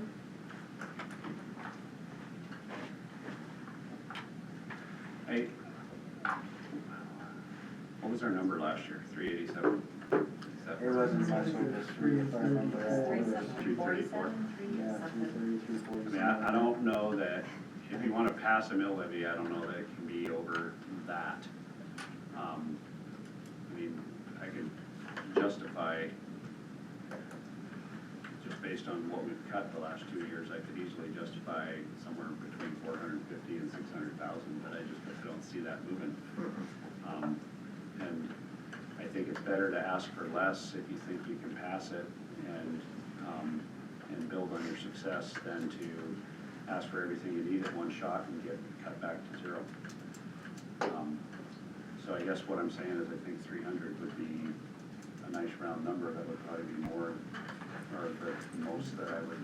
Right, I don't think we're gonna get enough of a mill levy to be able to do everything that we've lost. I think we don't get all the extra money from the 3% and Stars Act, there's no way we're gonna pass a mill levy that's gonna get us back to where we were or even better. It's just what we need for a mill levy to maintain what we're doing with the commitments we've already made, teacher pay raises and with 300,000. So that's a pretty good question, actually, to build on that. Like, last time we looked at a mill levy, we had salaries, we had positions, we had programs up in front of us. Essentially, we ran a calculation that ran down to, so what are we gonna get with, let's say we pick 250, 300,000, 325,000, whatever we pick, what are we gonna get for that? And I guess that's a priority list, because if we want to sell that or try to sell that, to talk with the public, we need to know what we're asking for, not just, hey, I need 300K, well, so do I, that'd be great, you know, I run a mill levy. But what is the community gonna get for that? Are we gonna get FFA, are we gonna get business, are we gonna get French, are we gonna get just teacher salary? I mean, I'm not saying any of that is what we're looking for, but having that game plan. And I feel like, at least at this moment, we're a little ill-prepared to be able to build that, and we might need a week or two, if anything, just for that. To have some numbers available. I know you're good at crunching numbers, Dan, but not that, I don't wanna ask for mill levy unless we truly have good numbers that we can use to support that. Because there's nothing like asking for money and not saying, oh yeah, well, trust us. Can we put our specifics on the mill levy, can we list it on there? I mean, that's the biggest complaint last time, was people didn't know what the money was going. Ballot language has to be concise, and it's gotta be, I mean, it can't be paragraphs. I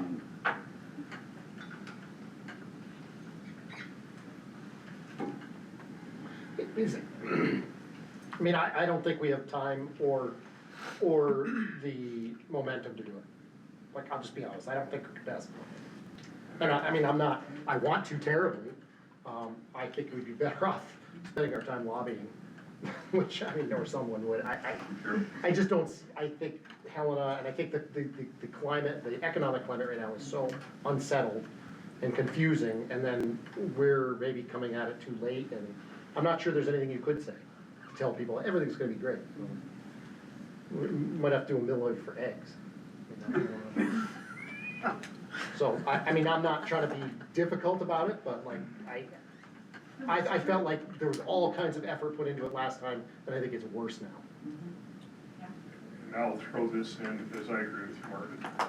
I would be reluctant, whether it's contingency or whether or not it was even, if we had specific items listed on there, I believe that I would be reluctant at this point in time, not to say that I would change it, but at this point in time, supporting throwing mill levy out, because there are school districts out there that say, well, you just throw out a mill levy and then just see what the public does, and you keep doing that. And some, like Helena, have been successful for years and years and years doing it. All of a sudden, they realize that now that's not a given anymore, and it always comes at a cost of political capital and a somewhat of trust within your school district whenever you throw a mill levy out. And I'm not sure if our district or community has the stomach for it. When we gained a couple percentage points on approval last year, but still it lost like, what, 60% to. It was not a nail biter. Or whatever, and I'm not sure if there's gonna be a major, did you know, Jill, what our number was last year? I just said it wasn't even close. Yeah. Yeah.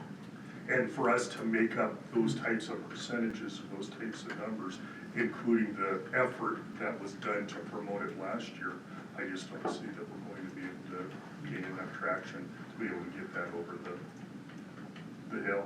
And not to say, I'm wrong often, and so I could definitely be wrong with this, but just my feel for it is I just don't think our community has a stomach for it. I would agree with that. Better start praying for miracles now.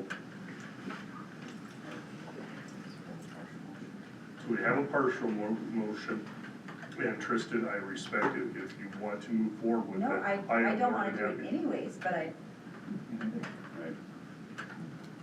I just, But we have a budget to maintain, and we have obligations that we're already committed to, so I don't think a levy's gonna pass.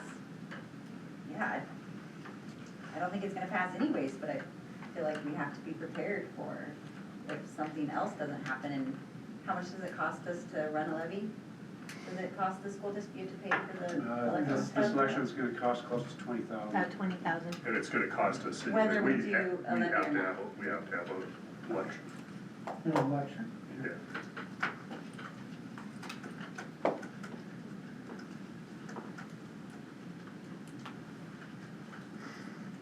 I will retract my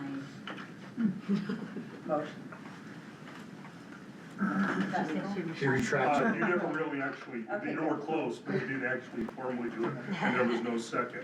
However, I'm not trying to shut anybody down. If No, there's any member of trustees or board wants to do that, then I fully But unless we have a number, respect that. a specific number, then we really can't do it anyways, so. And we can always And we check. gotta do it, like, right to the exact amount, like the penny and what we need, and we can't go over because nobody's, yeah. It's just not gonna fly. There's a lot of elderly people in this community that are not going to vote for it. Okay, well, I will give the board one more opportunity. Is there any trustee that would like to propose a motion to move a mill levy forward? Okay. If by chance there's something that we find out within the next couple weeks, then we can share that with the board, and if the board's view on that changes, then we can get an emergency meeting established. Probably have to run that, but. That's fine, but I am gone 16 through 20. Okay. Okay, any other thoughts, questions on that? Okay, we'll move on now to the non-resident application update. Okay, so somebody mentioned that you had it sitting at your seat when you came into the meeting. Jen Cordell, who's the guru of non-resident applications, not by her own choice, but because we told her that she gets to do it, is sharing with you the information that we have gathered so far. This is an information item only. This will be our second year under the new non-resident rules and procedure. And so I just want the board to be aware of some of these numbers. The first column are, so first of all, the grade levels that you see there are, these are the grades that students will be in next year. Jen, feel free to yell at me if I say anything that's not accurate on here, because I'm shooting from the hip a little bit. The first column are the applications that we have received so far.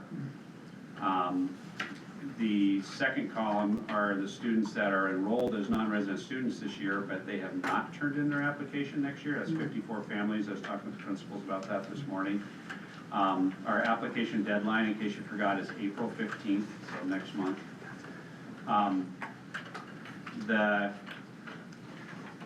The column that says new, no ties, these are applications that are new to the district that don't have a connection at another grade level, like a family member or a staff member that is connected to them.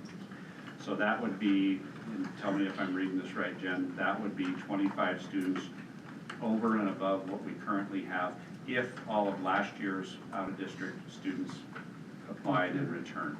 That making sense? Then we've got a column, a list of the kids who have a staff member as a parent. And then the last set of columns is new information that we're tracking due to the new tuition law, and that is where they're coming from. And that's significant in the business office, because the business office has to prepare to bill those districts for their students to attend here in East Helena. So more than anything, I just want the board to see that information and be able to digest it. I anticipate that we'll have to deal with this at the May board meeting. Is that your understanding as well? Yep. The one thing that Brandon talked about in the past, we have delayed kindergarten approvals. I don't know that we're gonna be able to do that this year because I think by the law and our policy and our procedure, we have a more strict timeline that we have to adhere to for approvals, but I'll double check that. We may have leeway with that to hold off on kindergarten approvals. So you can see the numbers are significant, and this is not new information to the trustees. You guys have known for a long time that we had a significant portion, more than 10% of our students are coming to us from outside the district boundaries. And so as we talk about growth and we talk about new subdivisions and we talk about new kids in the district, this is gonna constantly be an issue that the board's gonna have to wrestle with year after year as to, and I know we already have been wrestling with it, what to do with requests for students to come in from outside the district. The other piece of that discussion is the conversation that we started with our parents a couple years ago, parents of non-resident kids, that it is possible that at some point the day could come where we have to ask you to take your child back to your resident district to make room for kids who live in the district. And I don't know, I can't tell you right now at this moment in time if that's a conversation we're gonna have with parents this year. But I will tell you that just looking at Habitat for Humanity and the new Eastfields development, that within the next decade, that's something that's gonna happen. So, there, questions about that? Jen, did I miss anything that you want to, sitting here all night, I guess I should let you talk. The admin team, you guys should all have this spreadsheet here, and I have folders with attendance reports from the families for you. That's it. Tara? A question, and I know last year, Jen, you made a monumental effort to try and contact current students and families to get applications in. Am I correct to assume that at least we're doing something similar, or making sure that they've been notified? The secretaries have already started the probably second, third round, and we have email lists and phone numbers, and they're all aware. So I guess that concerns me a little bit with second, third round, start talking fourth time. I mean, that's a lot of resources that we're dedicating to this. At some point in time, I think it's parents' responsibility. I mean, they've been given notice. I don't know if it's worth it to, just have that, where is that cutoff? I don't know where it is yet, but I think 4 is too much, at least in my opinion. You know, we wrestled with it last summer with the requests that came in late too, and I don't know what our appetite's gonna be for that this year. Jen, is this 54 number, is that higher than last year's that haven't responded? Do you recall, or about average? It's about average. Are they the same 54? That's the exciting. Are they? No? Their students have missing working class. Yes. Right. Do we do emails too, or just phone calls? Combination. Okay. Snail mail. I think phone calls are the most effective. Okay, any additional questions on our non-resident application update? Okay, seeing none, we'll go on to new business. Before we move on to new business, I don't want to be disrespectful for the English language arts, but I know we have several students that are here associated with the school travel request. And so I was wondering whether or not there was any heartburn or concerns, either by the board or the audience, if we decided to move item number 3 as number 1 on new business, to go ahead and let them get this presentation in and let the students get back home doing homework and getting sleep like they're supposed to be doing. If there's any objection to it or any concern, then we'll maintain the agenda as it was posted. But I thought that maybe it'd be a good idea to do so. You are. You need a motion to change? No, there's no, it'll just be a board discussion, so it's without objection. Okay, seeing no objection, then we'll move item number 3 to the top of the list, which is our student travel request. And I'll let Dan introduce the players and go from there. So we got two teachers with us tonight, some students, Trinity Nelson, who's our FCS teacher at the high school, and Samantha Wigan, who was our new ag teacher at the high school, have come to the board tonight with a advanced planning travel request to take students outside the state and outside the nation on a learning trip that will combine their two curricular areas, agriculture and family consumer science. And they would like to get started with fundraising efforts and organizing efforts this month, which is why we put it on the board agenda for this month. And I'm gonna turn it over to Trinity and Samantha to talk with us a little bit about the request. That documentation was in your supporting documents. I've got some of it up on the screen right now. Do they have that packet that I gave you? This one right here. Awesome. Okay, perfect, so then I don't have to put that, right, 'cause if it's helpful to use one. Darn it. Need a shot? What's that? I have printed copies of them. Feel free. Okay, so, essentially, Sam and I have a couple packets here, but, we have found a sustainable agricultural tour. And, okay, so. It's better all the way, but. There you go.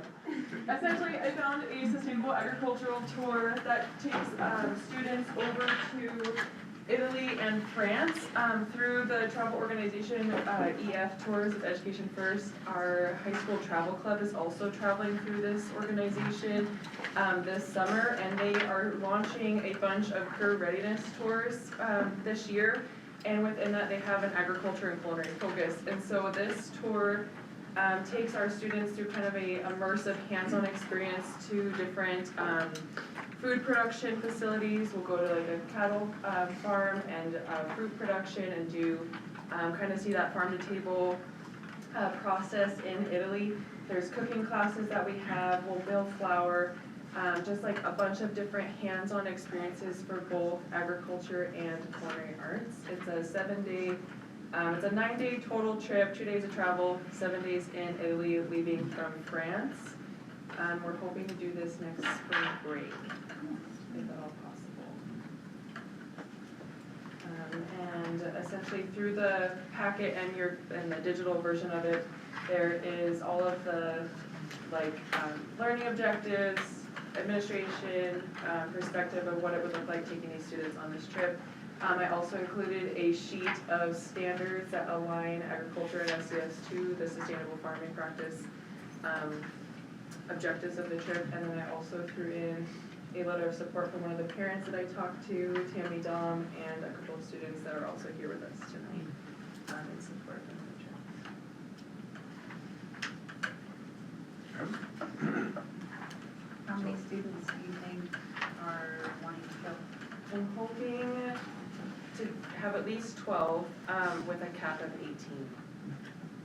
The ratio for this company for chaperones is 6 students to every 1 chaperone, so we would need 12 for Sam and I to go. And then if we have more interest, we can add on another chaperone. Superintendent.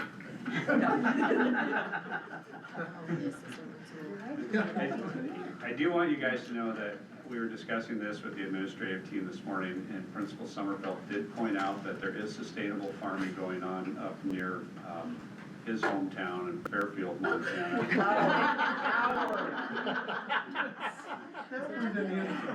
I agree. And they'll do it for half the price.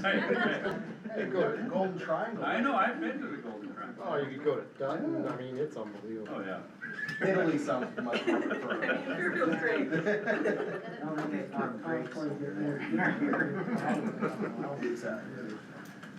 Any other questions for the board? I see 2 students that I recognize, and I assume, and perhaps a third that I don't, but are you hoping to go on this? Is that why you're here? Yes. Well, thank you for coming.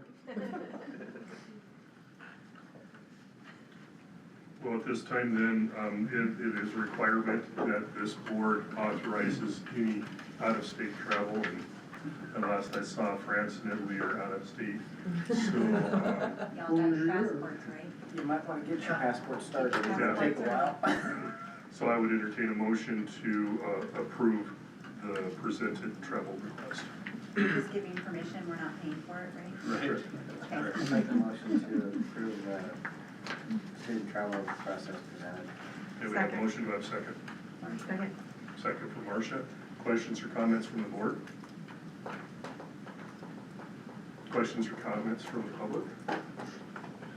One question I had is that when, I don't know if it was culinary or what group it was that went on a trip maybe a couple years ago. They provided us with cookies or something like that to try to. That was to get approval, that was. Yeah, brownies or something. That would have been right So, now. was there any brownies?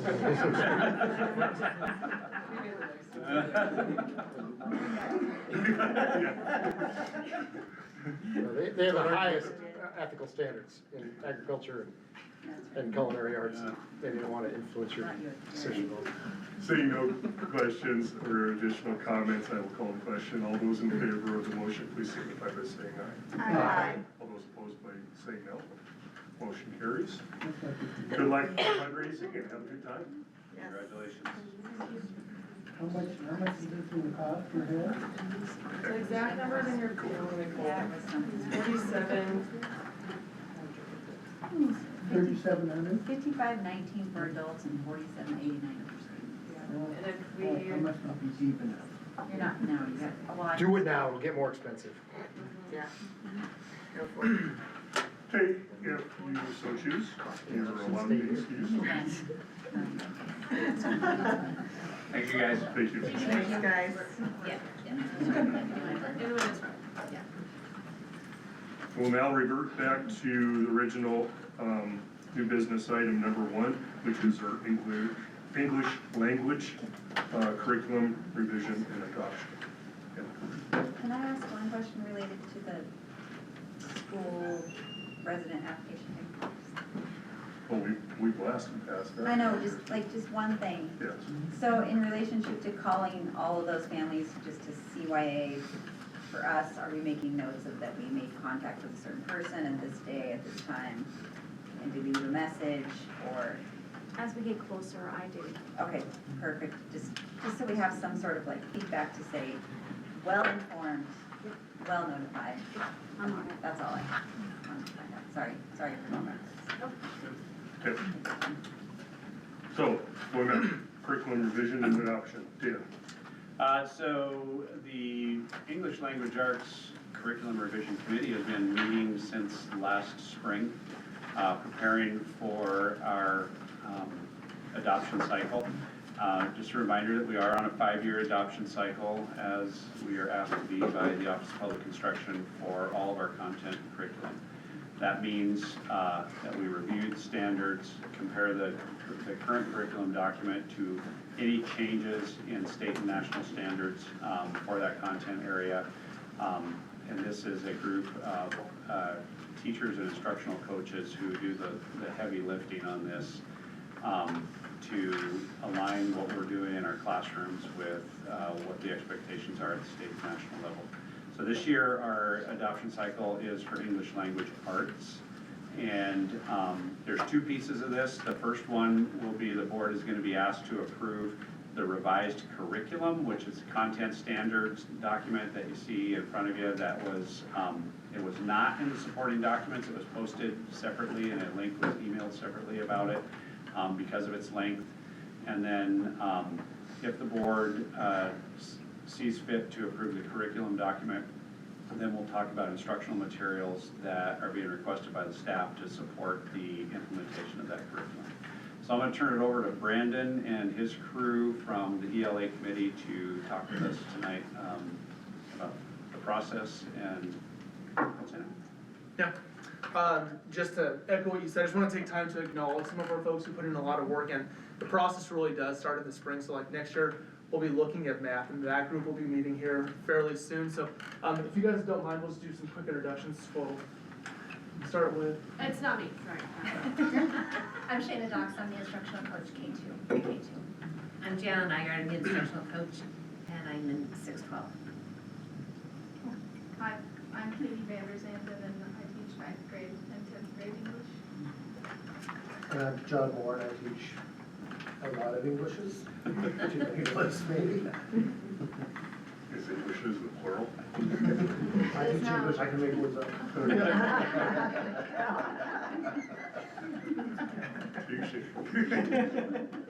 So like Dan had mentioned, they do all the heavy lifting. When we get down to new business item number 2, they'll be able to answer any additional questions you may have about specific material. But I think right now we're just looking at just the standards, right? Right. Okay. Because the board's got to approve this curriculum document Yeah. before we buy any books or subscriptions to support it. And this is the document that was approved prior with some minor changes. 1, it was including some of our pre-K standards. 2, it was including some language around how the media specialists, our libraries, support our ELA curriculum, and then some additional language around handwriting. Am I missing anything else? No, we just cleaned up some of the language to change it so the previous reading program we had several years ago wasn't in that language any longer.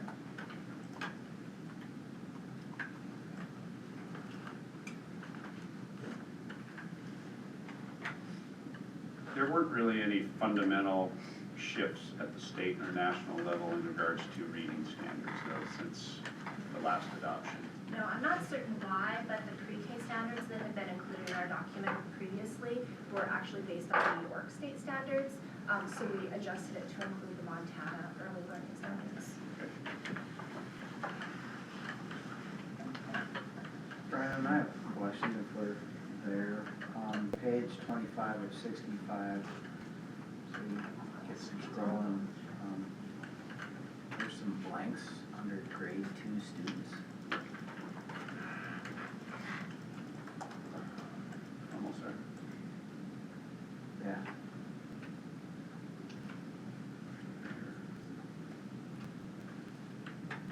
It's because there are standards in that category for second grade. We assume that students have, that we're building upon the previous year's standards rather than addressing those standards Okay. at the more basic That level. makes sense, I just noticed a blank when I was reading through it. Didn't have a good reason, so thank you.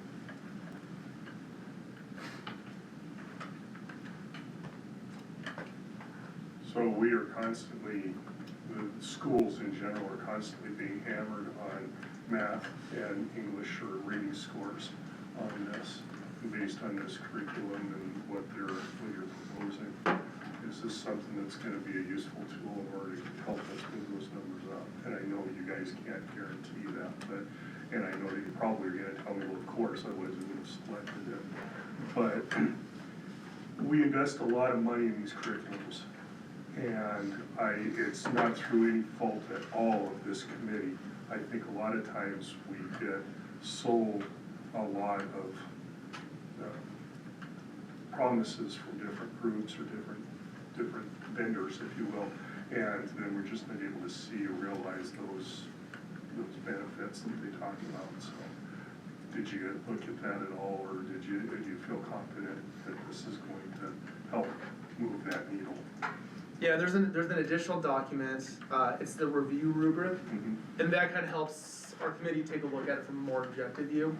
And just from like a systematic standpoint, our committees were meeting pretty frequently. I think some committees were meeting, or some subcommittees were meeting every Monday, and just kind of started out before, and using that review tool to really filter out some of the ones that, for lack of a better term, the representatives were giving us really good lip service on why we should go with their product. And so using this, I think, helped narrow it down to that this is going to give us what we're hoping for as far as like from an instructional standpoint. I would say from the HMH, whatever it is, one of the things that I think was far superior is its ability to let us track and group kids. Because that's always the nearing proficient kids that are the closest to bumps, but they get lost sometimes. And that really allows us to track their data and to bump those kids up and really focus on getting them to proficiency. And I think those are some of those kids who lose those scores.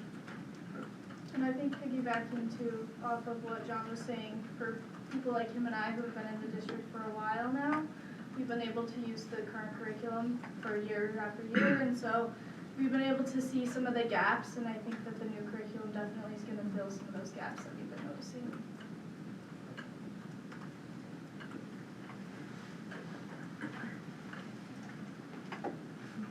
Okay, based on that then, unless there's some additional questions for the committee, I would recommend a motion to adopt the new curriculum as presented.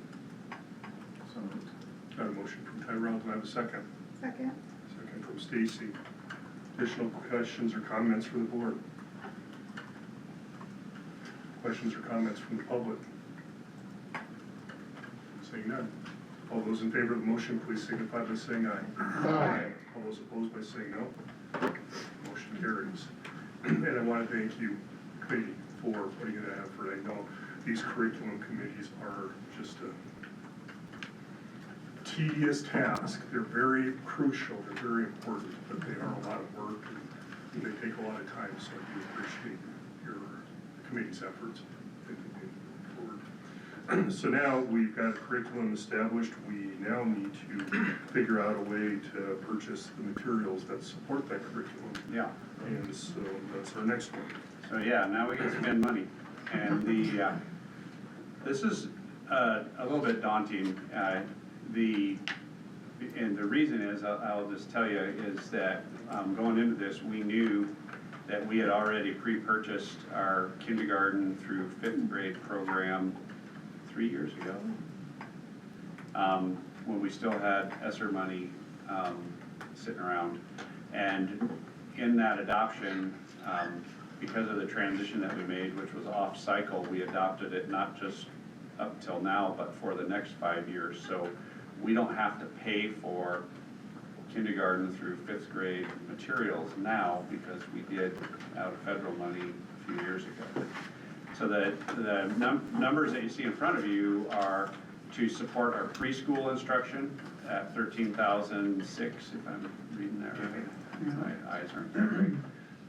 And then, as John mentioned, going to the HMH program. HMH is a publishing company for secondary, and that's 6th grade through 12th grade. Did I get that right?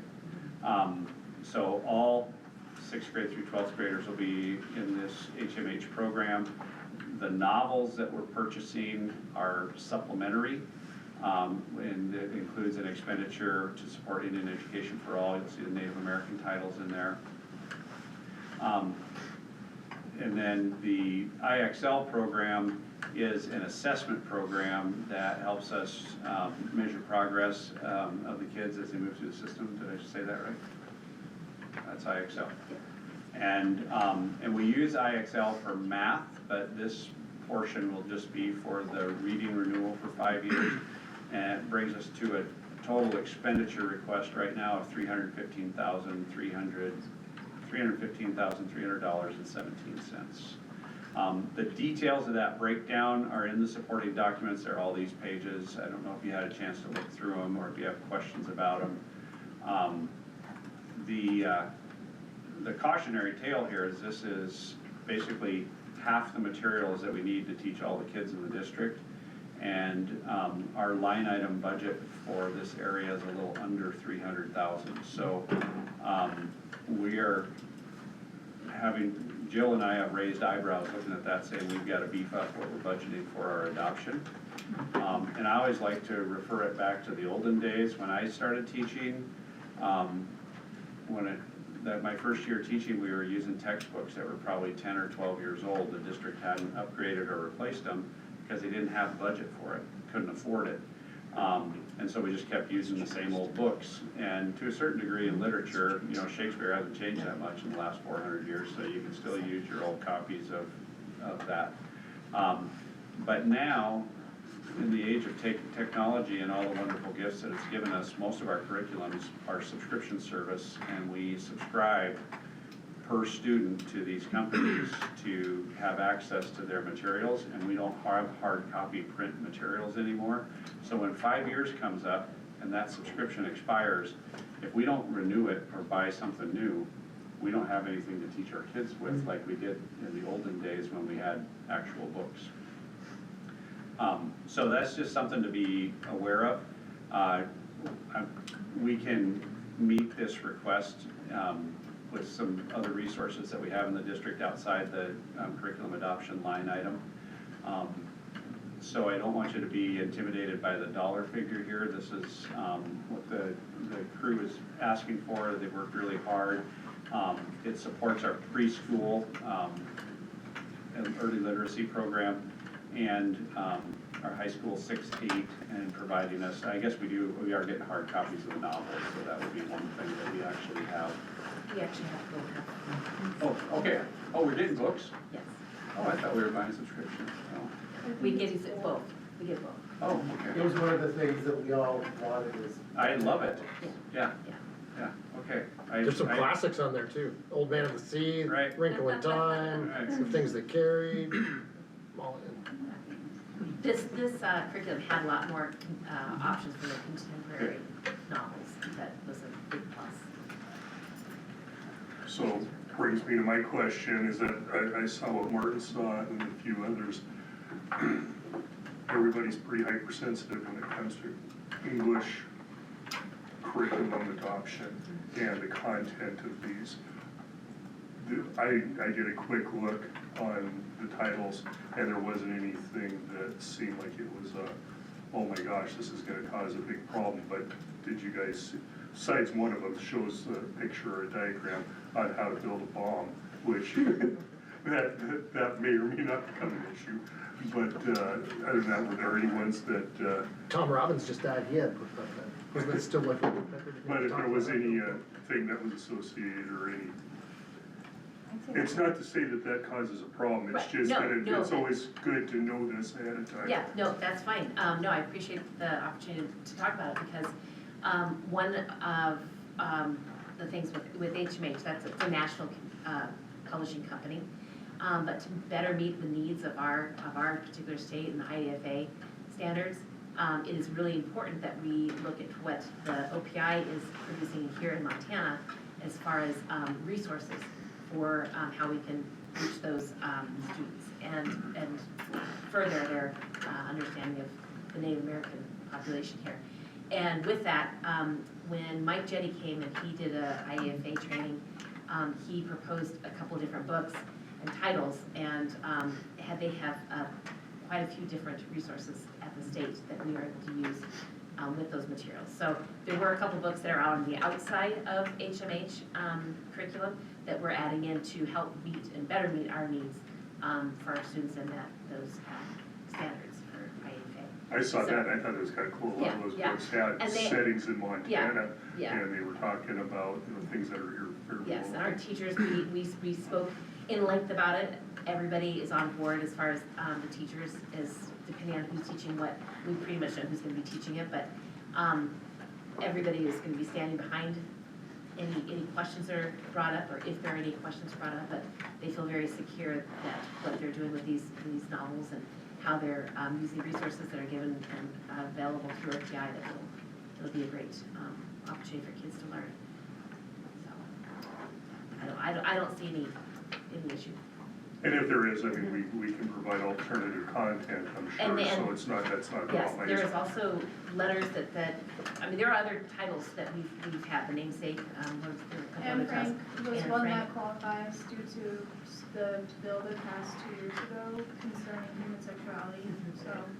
I think honestly, we only had one book in the high school that we did not have to send out something for, and that was Huckleberry Finn. There's no such requirement. It's the only one. So, and they are. It's offensive in every other way. By many standards, I love it. And they all have letters and are in communication with each other on when they need to send them out and what those letters are, and so. The letters go out, these books, like 100 names.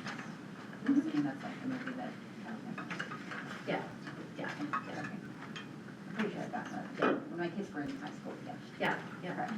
And when we chose the novels, so you get a list of like 30 for each grade that you get to pick from. And we were very careful about choosing novels in consideration of our population and where we live, so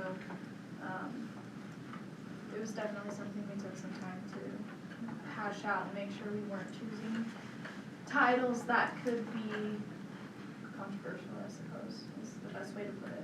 And there's nothing wrong with controversy, it's just a matter of knowing that controversy may be coming our way, if Right. it does, and then we react to it, so, yeah, but I do appreciate that effort too. Okay, any other questions from the board? If not, I would entertain a motion to approve the purchase request for the ELA materials. So the money will come from the curriculum Yeah. fund, and then we're short by how much? Approximately,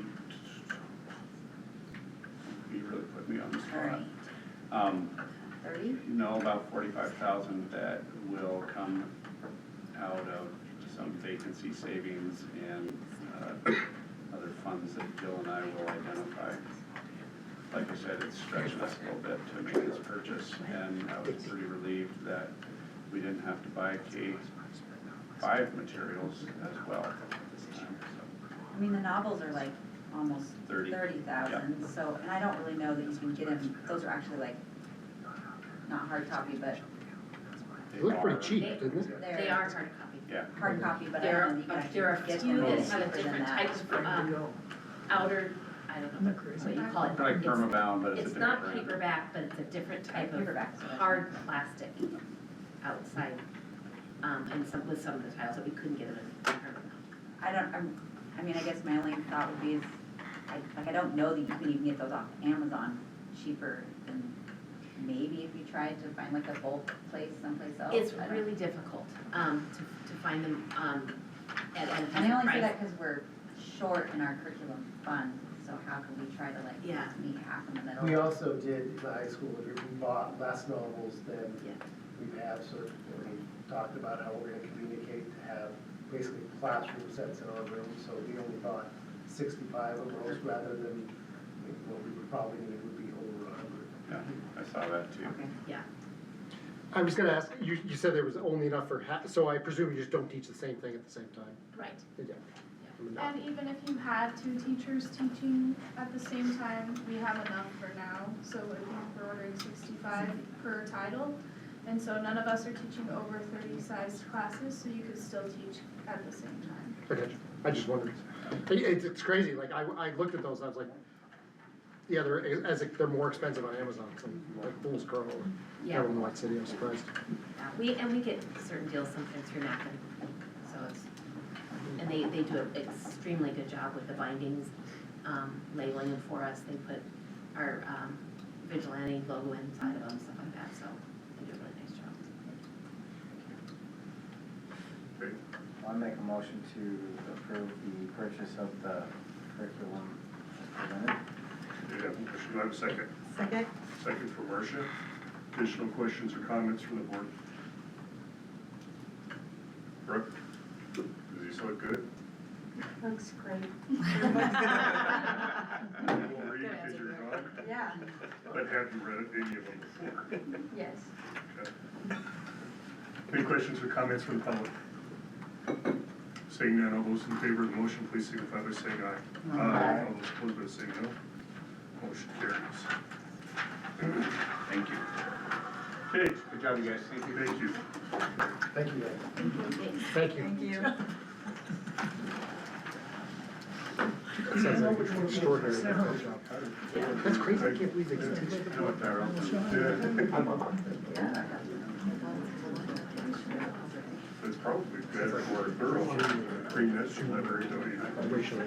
Okay, we'll now move on to item number 4, which is a consideration of school bus purchase. Okay. I don't know if anybody noticed, but this is the second month in a row we're not talking about electric school buses.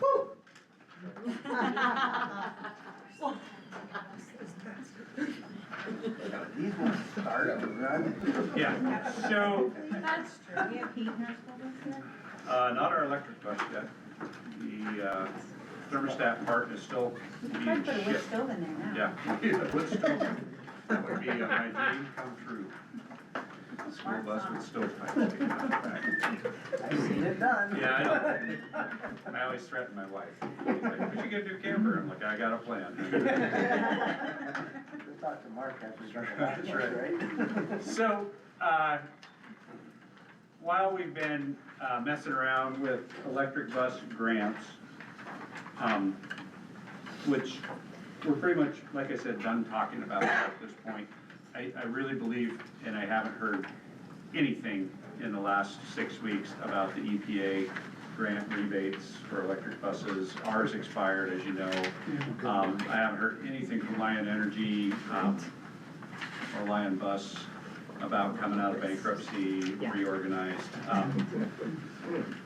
We have, and I don't know, I know I've talked with a couple of you guys, I know I've talked with Tyrell about it, because he's got an interest in our buses and our fleet.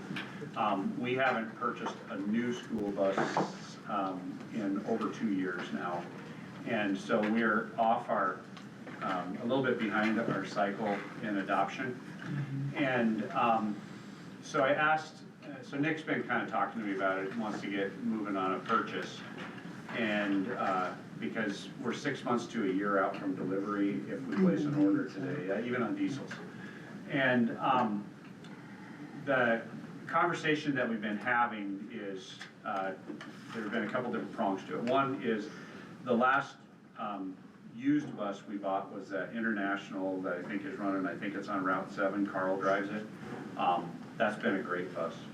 And we bought it used, it had about 20 to 30,000 miles on it when we got it. It looked brand new. We've had it in service for a little over, or close to 2 years now. We haven't had any issues with it.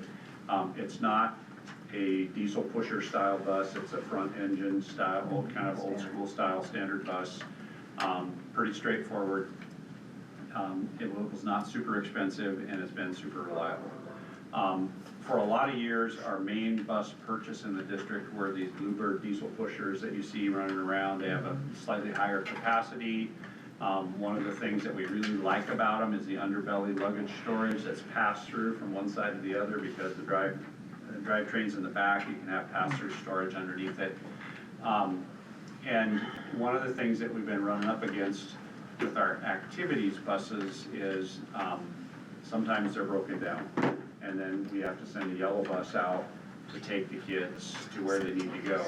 And it's a little bit more comfortable for them riding on one of those Bluebird diesel pushers than the International, that the used one that we bought. So I had kind of had it in my head that we were maybe gonna suggest to the board that we purchase a new Bluebird to get into the fleet, and possibly look for another used International at some point to kind of renew our fleet. In the process, I'll get to the point here, we found out that this is the last year that, well, first of all, International's already stopped making diesel pusher style school buses, and Bluebird is in their last year of production this year. The guy at International told me, he said, look, when we looked at it, that was 5% of our bus sales were pushers, and it wasn't making sense for us to keep building them. And so the industry is going that direction. Going which direction? Away from buying pusher buses, so. To traditional nodes. Yeah. And with that in mind, Nick and I talked about, it was probably a good time to take a look at maybe buying 2 of these, because we won't be able to probably get them anymore. And with our aging fleet for our activity buses, this would be a good stopgap until we can do something to upgrade our activity buses. So the quote that was in the packet from Bluebird is $225,500 for a pusher bus. This is equipped the way we like them, with all the accessories, including automatic tire chains, air conditioning, and 3-point seat belts, which are some of the big options that we put on them. Normally I wouldn't be pushing you guys in this direction for 2 of these at one time, but because this is probably our last chance to get them for a while, if ever, I think it's really important that we consider ordering up to 2 of these Bluebird buses. The quote that I just passed around came from the Thomas bus dealer out of Billings. The quote for the Bluebirds is from Hartley's, I believe is what they're called, up in Kalispell. They're actually based out of North Dakota. The Thomas bus, built, equipped similar to the Bluebird bus, is nearly 237,000, so it's about 11,000-ish more than the Bluebird. And the other piece of the puzzle is, how are we gonna pay for this? We have money to cover this expense in our bus depreciation fund right now, which is a number that I didn't bring with me, and I wanna say it was 593,000. 638. Say again? 638. Oh, it changed? Well, I just looked at our budget cash flow. So 638,000 is in bus depreciation, so we have the money to make this purchase. We will receive another tax payment later this spring in bus depreciation that should amount to about $70,000. And then we'll go into another depreciation cycle next year, so that's gonna regenerate fairly quickly, but this will, if we were to move forward with two, would draw our bus depreciation fund down pretty low. So this is a little, it kind of came up pretty quick. I had no idea until a week and a half ago that those buses were going out of production.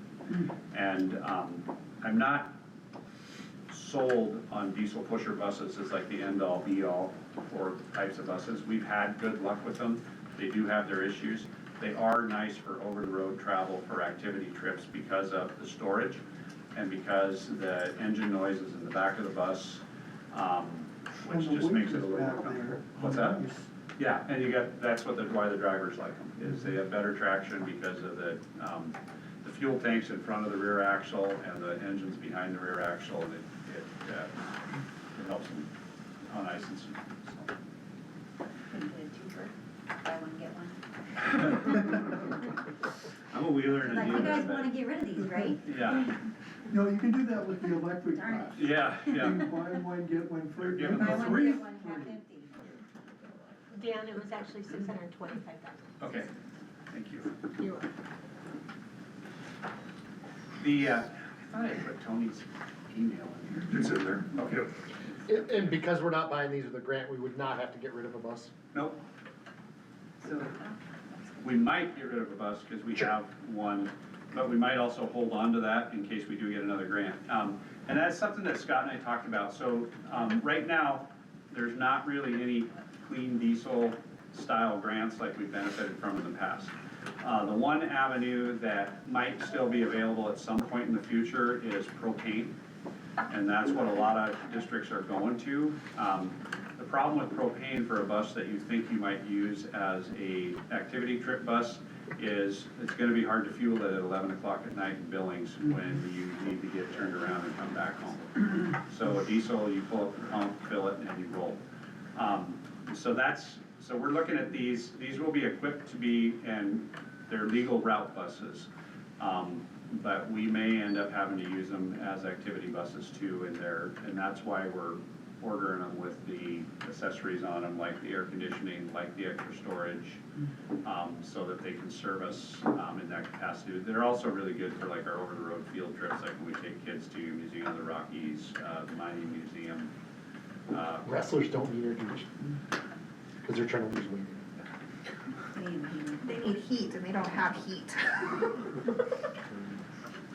We've had some cold bus rides. So we got the Bluebird, we got a Thomas, was there an international quote? International doesn't make them anymore. So what's the At all. international quote in here from? That's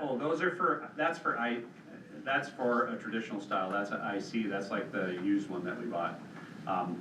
That, actually, I didn't even really mean to include that because I didn't understand what it was when I first got it from Nick. I thought it was for an international pusher, and then I actually called the dealer in Missoula myself, and that's when I got the whole rundown on why they're not building them anymore. So that's a standard front. Right. Runs 83 passengers, it's got 8-foot boxes, air conditioning. Yep.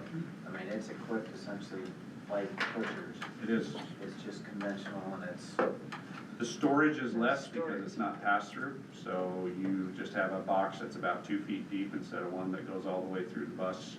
That's probably the biggest difference, and then just, it's a front engine, traditional style bus rather than a rear engine pusher, you're right.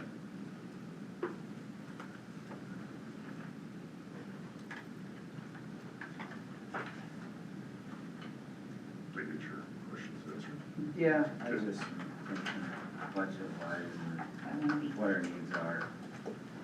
Thinking, instead of buying two at 450K, one 225 and one 164. That would be an I option mean, too. 164K is quite a bit less, which is, You're right.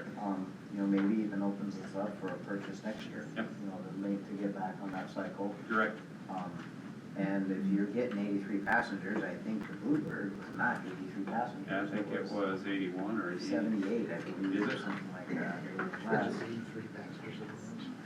Which you don't ever fit 83 Right. of them.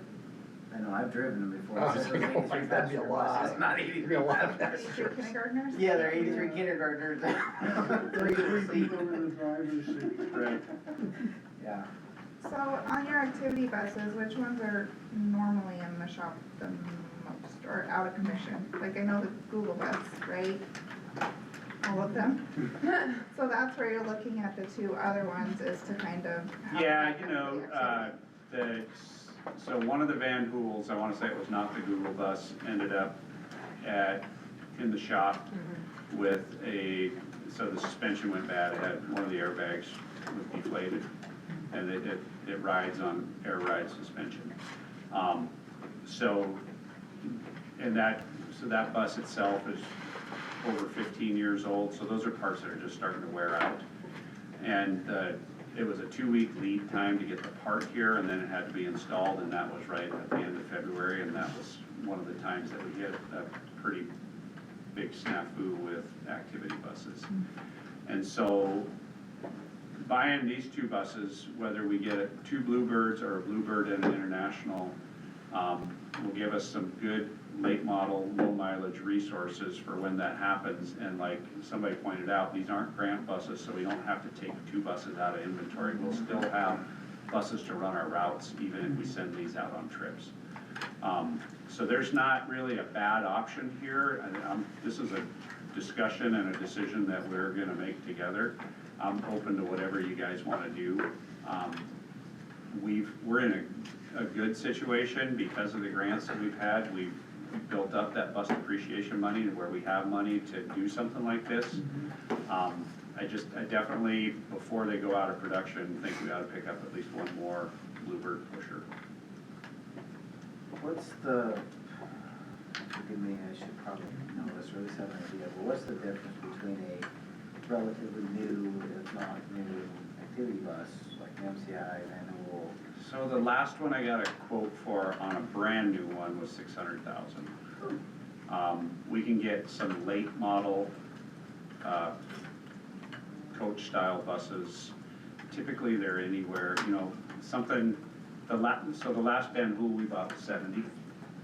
And that was the Google bus, wasn't it? So if, the reason why I ask is if we were to put $225K towards a activity bus, what would that buy us? Instead of a new diesel pusher, would that give us a relatively new activity bus Yeah. that doesn't have the same It problem? would get us, I think we could probably get a new MCI or Van Hool that's probably in the 10-ish year old range. Here's the hangup. When we can't use bus depreciation money for a new activity bus yet until we depreciate the MCI off the depreciation list. That's why I wasn't going that direction. I wasn't aware of that, so. Right, and over time, I think we eventually are gonna need to get one more activity coach. It might be a different style. And then I'd like to start rotating, like I'd like to rotate the MCI out because it's coming up on 30 years old. And 30 years old, 40 years old, it's an 89. So how many years until you can use that depreciation? What's our cycle, 7 years? I think so. So they gotta go through the whole cycle before you can do that. We're gonna outright settlement, if it's such a problem. It's not really a problem, it's just not, the buses aren't bad, they're old and they break down. So, and when they're in the shop, it's never convenient, so that's kind of the conversation that I've been having with Nick, is what do we need to cover our butts for those situations. And the nice part about this solution is you've got a route bus that can also be used as a trip bus. It's not the most comfortable trip bus, they don't have overhead storage, they don't have charging ports for the kids' cell phones, all the things that they like to have when they're on the road, but. Well, I went without air conditioning. You did already. Yeah, we did just. Look how you ended up. Look how I ended up, right. So if this were a household expenditure, I would be debating between what Tyrell's suggestion, which is 1-in-1 or 2-in-1. But I don't understand the benefit of the, I understand the urgency, but I don't understand the benefit, like, what is the fact that it's a rear pusher worth to us? I don't have any sense of that. I'm not sure if I know the answer to that either.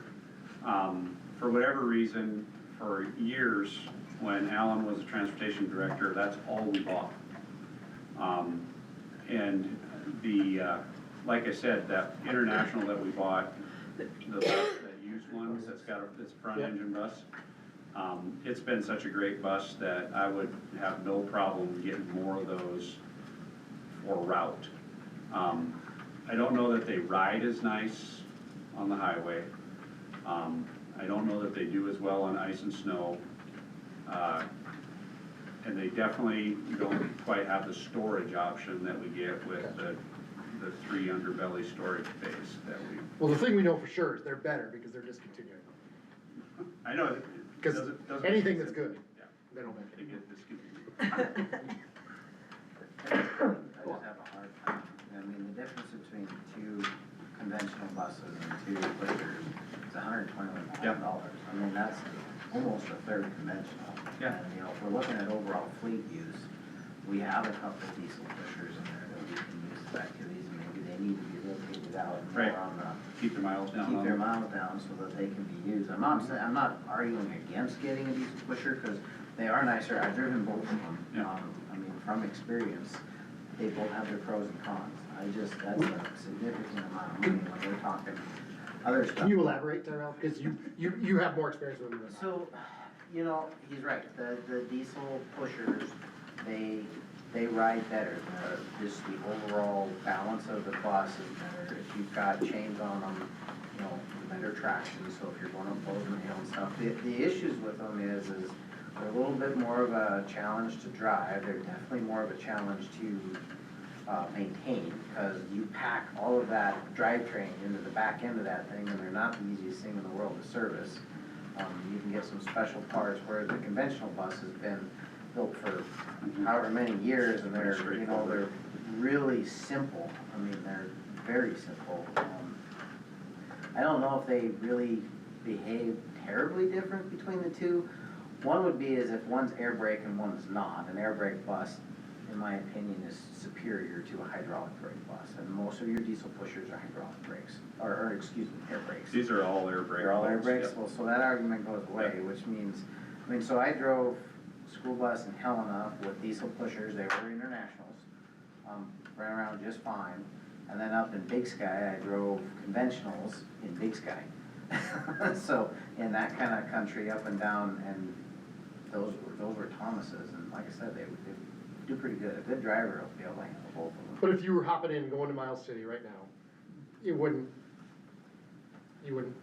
I wouldn't really, I don't know, it wouldn't really bother me either one. Other than If I had the choice, I'd go take the coach, because those definitely ride better, there's no question about it, but you're not gonna get coach quality ride with these school buses.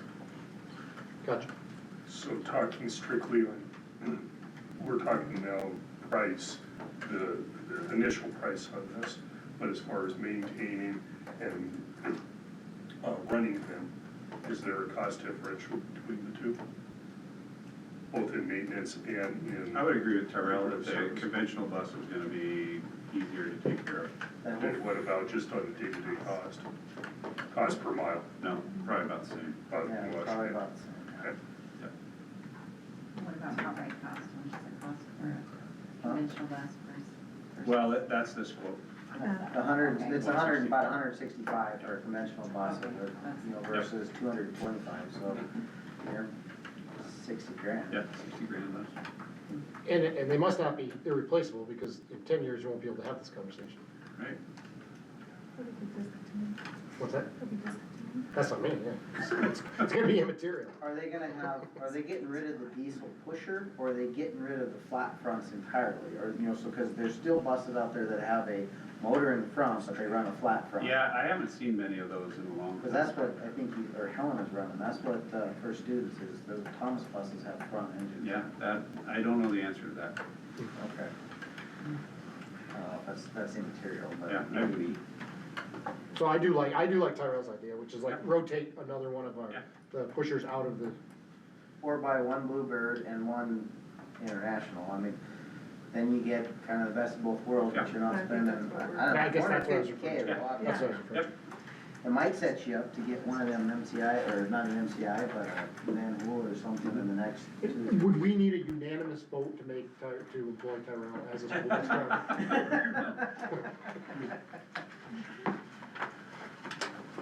We don't need a unanimous vote, but we probably should have consensus as far as what we want to do. We can go ahead and come up with a motion, but if we have an idea of the direction we want that motion to look like, it'd be easier. Maybe one final question from me anyway. Dan, you brought this looking for 2 Bluebirds and flat front, or pushers. You did mention you didn't wanna leave that quote in there, so is this something that really is it viable to go with like a split? Yeah, no, I do. The reason I didn't wanna leave it in there is because it was more to compare apples to apples. And I didn't know if we were gonna get a quote for another pusher, period, until the one came in from Billings this morning. That's why you're getting it tonight. This one came in last week, and if we decide to move on this bus, we'll get pricing from the dealer in Missoula before we buy one from Tulsa, Oklahoma, to see who's gonna get us the best price on it. Originally, I started going down this path 2 or 3 weeks ago. Actually, I've been talking to Nick about it for 2 or 3 months, with the idea that we'd probably buy one bus this spring. And so that's an option too, is just buy a Bluebird and wait till next year and order the International. We don't have to order 2 pushers right away. It was just that if that was a priority for us, if we wait till next year, we're not gonna be able to get any. The yellow bus doesn't really fit the need of the activity bus. On the long term. I mean, it's like a backhoe. It's good at a lot, it's not good at anything, but it does most things. Right. But it's really built to haul kids on a route, is what it's built for. Right. So, that's just, I'll shut up now. No, I wanna say, I mean, I think that buses are gonna increase a lot faster than the account is. The cost of buses, and I mean, if we had the money and had the ability, I would. That's a good price, I would- $164K, I mean, I've seen, we bought several buses over the last 10 years, or not 10 years, but 5 or 6 years with Whitmore and stuff, and they were all 185, then it was 195, now we're 225 for a Bluebird, I mean, they're going up, and. Very few things in life are not. Right. Yeah. So I It's gotta come down. I don't know, I guess I would be inclined to buy 2 now, and buy 1 pusher and 1 regular. I think the idea of it as a backup bus, I like that idea, if that is appropriate to the district's needs. It sounds dangerously close to a motion. I'd be happy to make a motion, I don't wanna do it if someone has a better idea. I'll just make a motion then. I would make a motion that we authorize Dan or the superintendent to negotiate for 1 diesel pusher bus and 1 conventional bus. Okay, I have a motion, do I have a second? Second from Tyrell.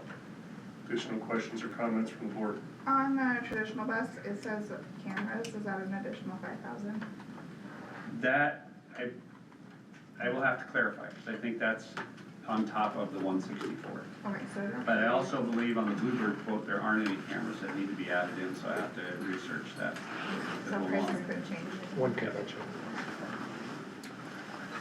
Yeah. Martin, would you be okay with a friendly amendment to, Absolutely. as equipped or, as preferentially equipped? So that way the cameras and all So we that can get stuff. everything, Yeah, yeah.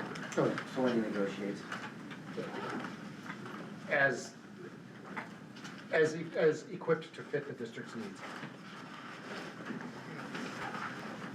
Is it okay if I read this back? Yes, please. I have, to authorize superintendent to negotiate one diesel pusher and one conventional bus as equipped to fit the district's needs. That's right. Any additional questions or comments from the board? Questions or comments from the public?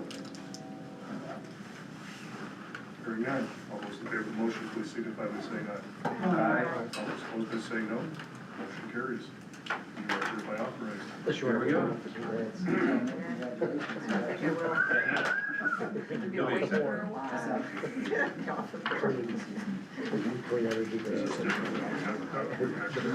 No, it's just a hard copy in case people want it. This was not in the board packet, right?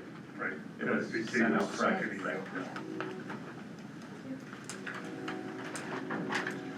Okay, the next and final item on our agenda is consideration of resolution 241, which is a notice of intent regarding our permissive levies.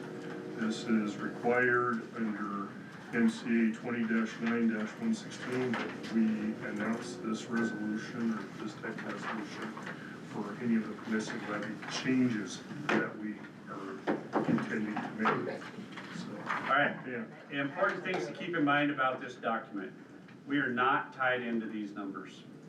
What we are obligated to do in the spirit of the law is project what we anticipate our permissive levies are gonna be when we adopt the final budget in August. So what we have to do is take a look at where our current levies and budgets are in the permissive funds, and those are the ones listed on the document here. Forecast what we think our needs are gonna be in those areas, and then predict what that adjustment is gonna be in terms of dollars. And then Jill's got a handy dandy fancy Excel calculator that calculates it into mills and then gives us the tax impact on the $100,000 house and $200,000 house. This is one area that hasn't caught up with the $300,000 and $600,000 house. So go figure that one out. And so I'll give you the quick rundown here and explanation. Feel free to interrupt me. If this, or once, does the board have to approve this? Is that- because it has to be published in the paper. So we have to approve it, I believe, Yes. as resolution Yes. 241 and then publish resolution 241 in the paper. Okay, so let's start at the top with transportation, you guys. Our levy this year in transportation, $778,878. That's not bus depreciation, that's our transportation fund, it's how we run our buses, routes, and expenses. In transportation is an area where I'm projecting, and I'll give you a little bit about my philosophy on this.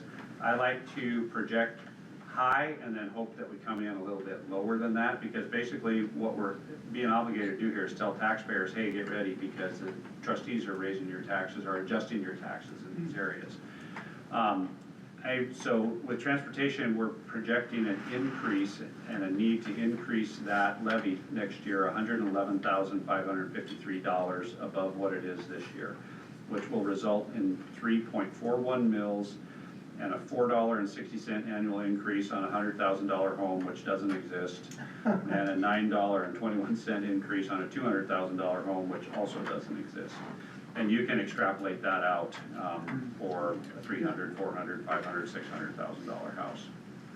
The reason for the increase in transportation is, one, we've got a negotiated increase for bus driver pay of $1 an hour that we agreed to last year. Two, we expect some volatility in fuel prices, and so we factored in a 30% increase in diesel fuel. Hoping that doesn't happen, and between now and August, we'll probably have a better sense of that. But those two things together is where we came up with the $100,000 increase in transportation. Again, we're hoping that we can dial that back by August, but we kind of want to predict worst case scenario there. The next one's bus depreciation. This one is predicted to increase 51,000. This one's really driven by a formula. So the bus depreciation schedule tells us what bus depreciation is going to be. Our only option with bus depreciation is to not depreciate buses. We could buy a brand new bus and say we're not going to put it in the depreciation schedule. That'd be very foolish, because then when we need a new bus, we wouldn't be able to have conversations like we had tonight about what we want to purchase to serve the needs of the district. The reason for the increase in bus depreciation is the Lion Electric bus is going in the depreciation schedule next year. So, and we can talk more about that, and if we order another bus and it were to be delivered by August, it would go in the bus depreciation schedule next year too, but I'm pretty confident that we're not gonna see it until next fall at the earliest, and maybe next winter. The buses that we just got done talking about. Next up is adult ed. We don't predict a change there because historically we've levied 1 mil for adult ed. Where the change could come is our taxable valuation is almost certainly gonna change. We'll get that figure on August 1st. If we levy 1 mil, there will be a coinciding increase to that. It'll be pennies in terms of taxes. The flex fund is one that's actually gonna decrease. And this is because for the last 2 years, we've had the opportunity to permissively levy flex up to 50% of our transformational learning grant amount. This year is our last year of transformational learning, so we won't have transformational learning next year, so we won't be able to permissively levy in flex at all, and so that will decrease by $63,296. Right.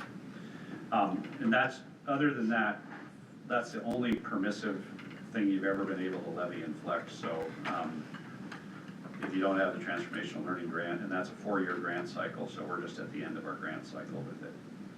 For the tuition fund, this is the new law. So what's happening here is we anticipate payments to other districts of $129,700 for East Helena students that are attending school in Helena, Montana City, Boulder, Jefferson, and Clancy. Okay. So Jill's been working on those calculations. That's all new this year. The whole billing process, it has to happen this summer. The districts are all worked up about it, figuring out how to do that. The important part to remember here is that theoretically, if the laws work the way they're supposed to, the increase in transportation that you see, or in tuition that you see there for our kids that are going out of district will be offset in the general fund by the tuition we receive from those districts for their kids who are going to school here. So that maximum amount without a vote that we talked about is gonna actually be lowered by those, oh no, the maximum amount won't change. The amount that we levy to hit that maximum amount will be lowered dollar for dollar by the tuition payments that we get from those districts. Yeah. And you'll see that tax relief on your tax bill supposedly. It won't be hundreds of dollars a year. It'll probably be $7 or $8 a year. Furrowed brows, is that making sense? Making my head hurt. Yeah. It does. I thought it was based on the lowest level between the It is. districts. And we're the lowest on all of And we're them. the Or lowest. we are the lowest. Every one of Okay. them, yeah. So everybody gets to use our number, which Yeah. is actually a bargain for their tax. Yeah. Okay, the last one is building reserve. We don't anticipate any change there, but I will offer a caution that part of what the governor was advocating for in regard to school facilities was doubling the amount available to us through the building reserve levy. And that's a little bit of a complicated formula where OPI tells us if you levy this much money for building reserve, we'll give you this much money, which is usually twice as much. So if the governor doubles it, that could actually double it, or we would have the opportunity to double it and collect those funds for building reserve. That sets us up for major maintenance projects to our buildings, which are always ongoing. We also pay for our SROs out of building reserve, or our share of the contract. And we also have the opportunity, if we ever need to shift some of our funding for our school counselors to building reserve. I know that seems odd, but it falls under the safety and security language of building reserve that we're able to do that. Grand total that we're predicting is $229,949 in increased permissive levies. And then you can see the dollar impact on $100,000 and $200,000 house there in the right-hand column. And like I said at the beginning, these are estimates and projections, and this is the best estimate that we can give you right now. Between now and August, we'll have plenty of time to dial these amounts in.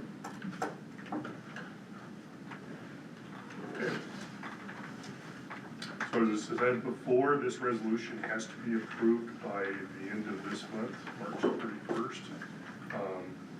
So I would entertain a motion to approve the resolution, or if there is no such motion, then I'll need to get alternative mill values or mill levy amounts that you'd like to throw in instead of the ones that Dan has proposed.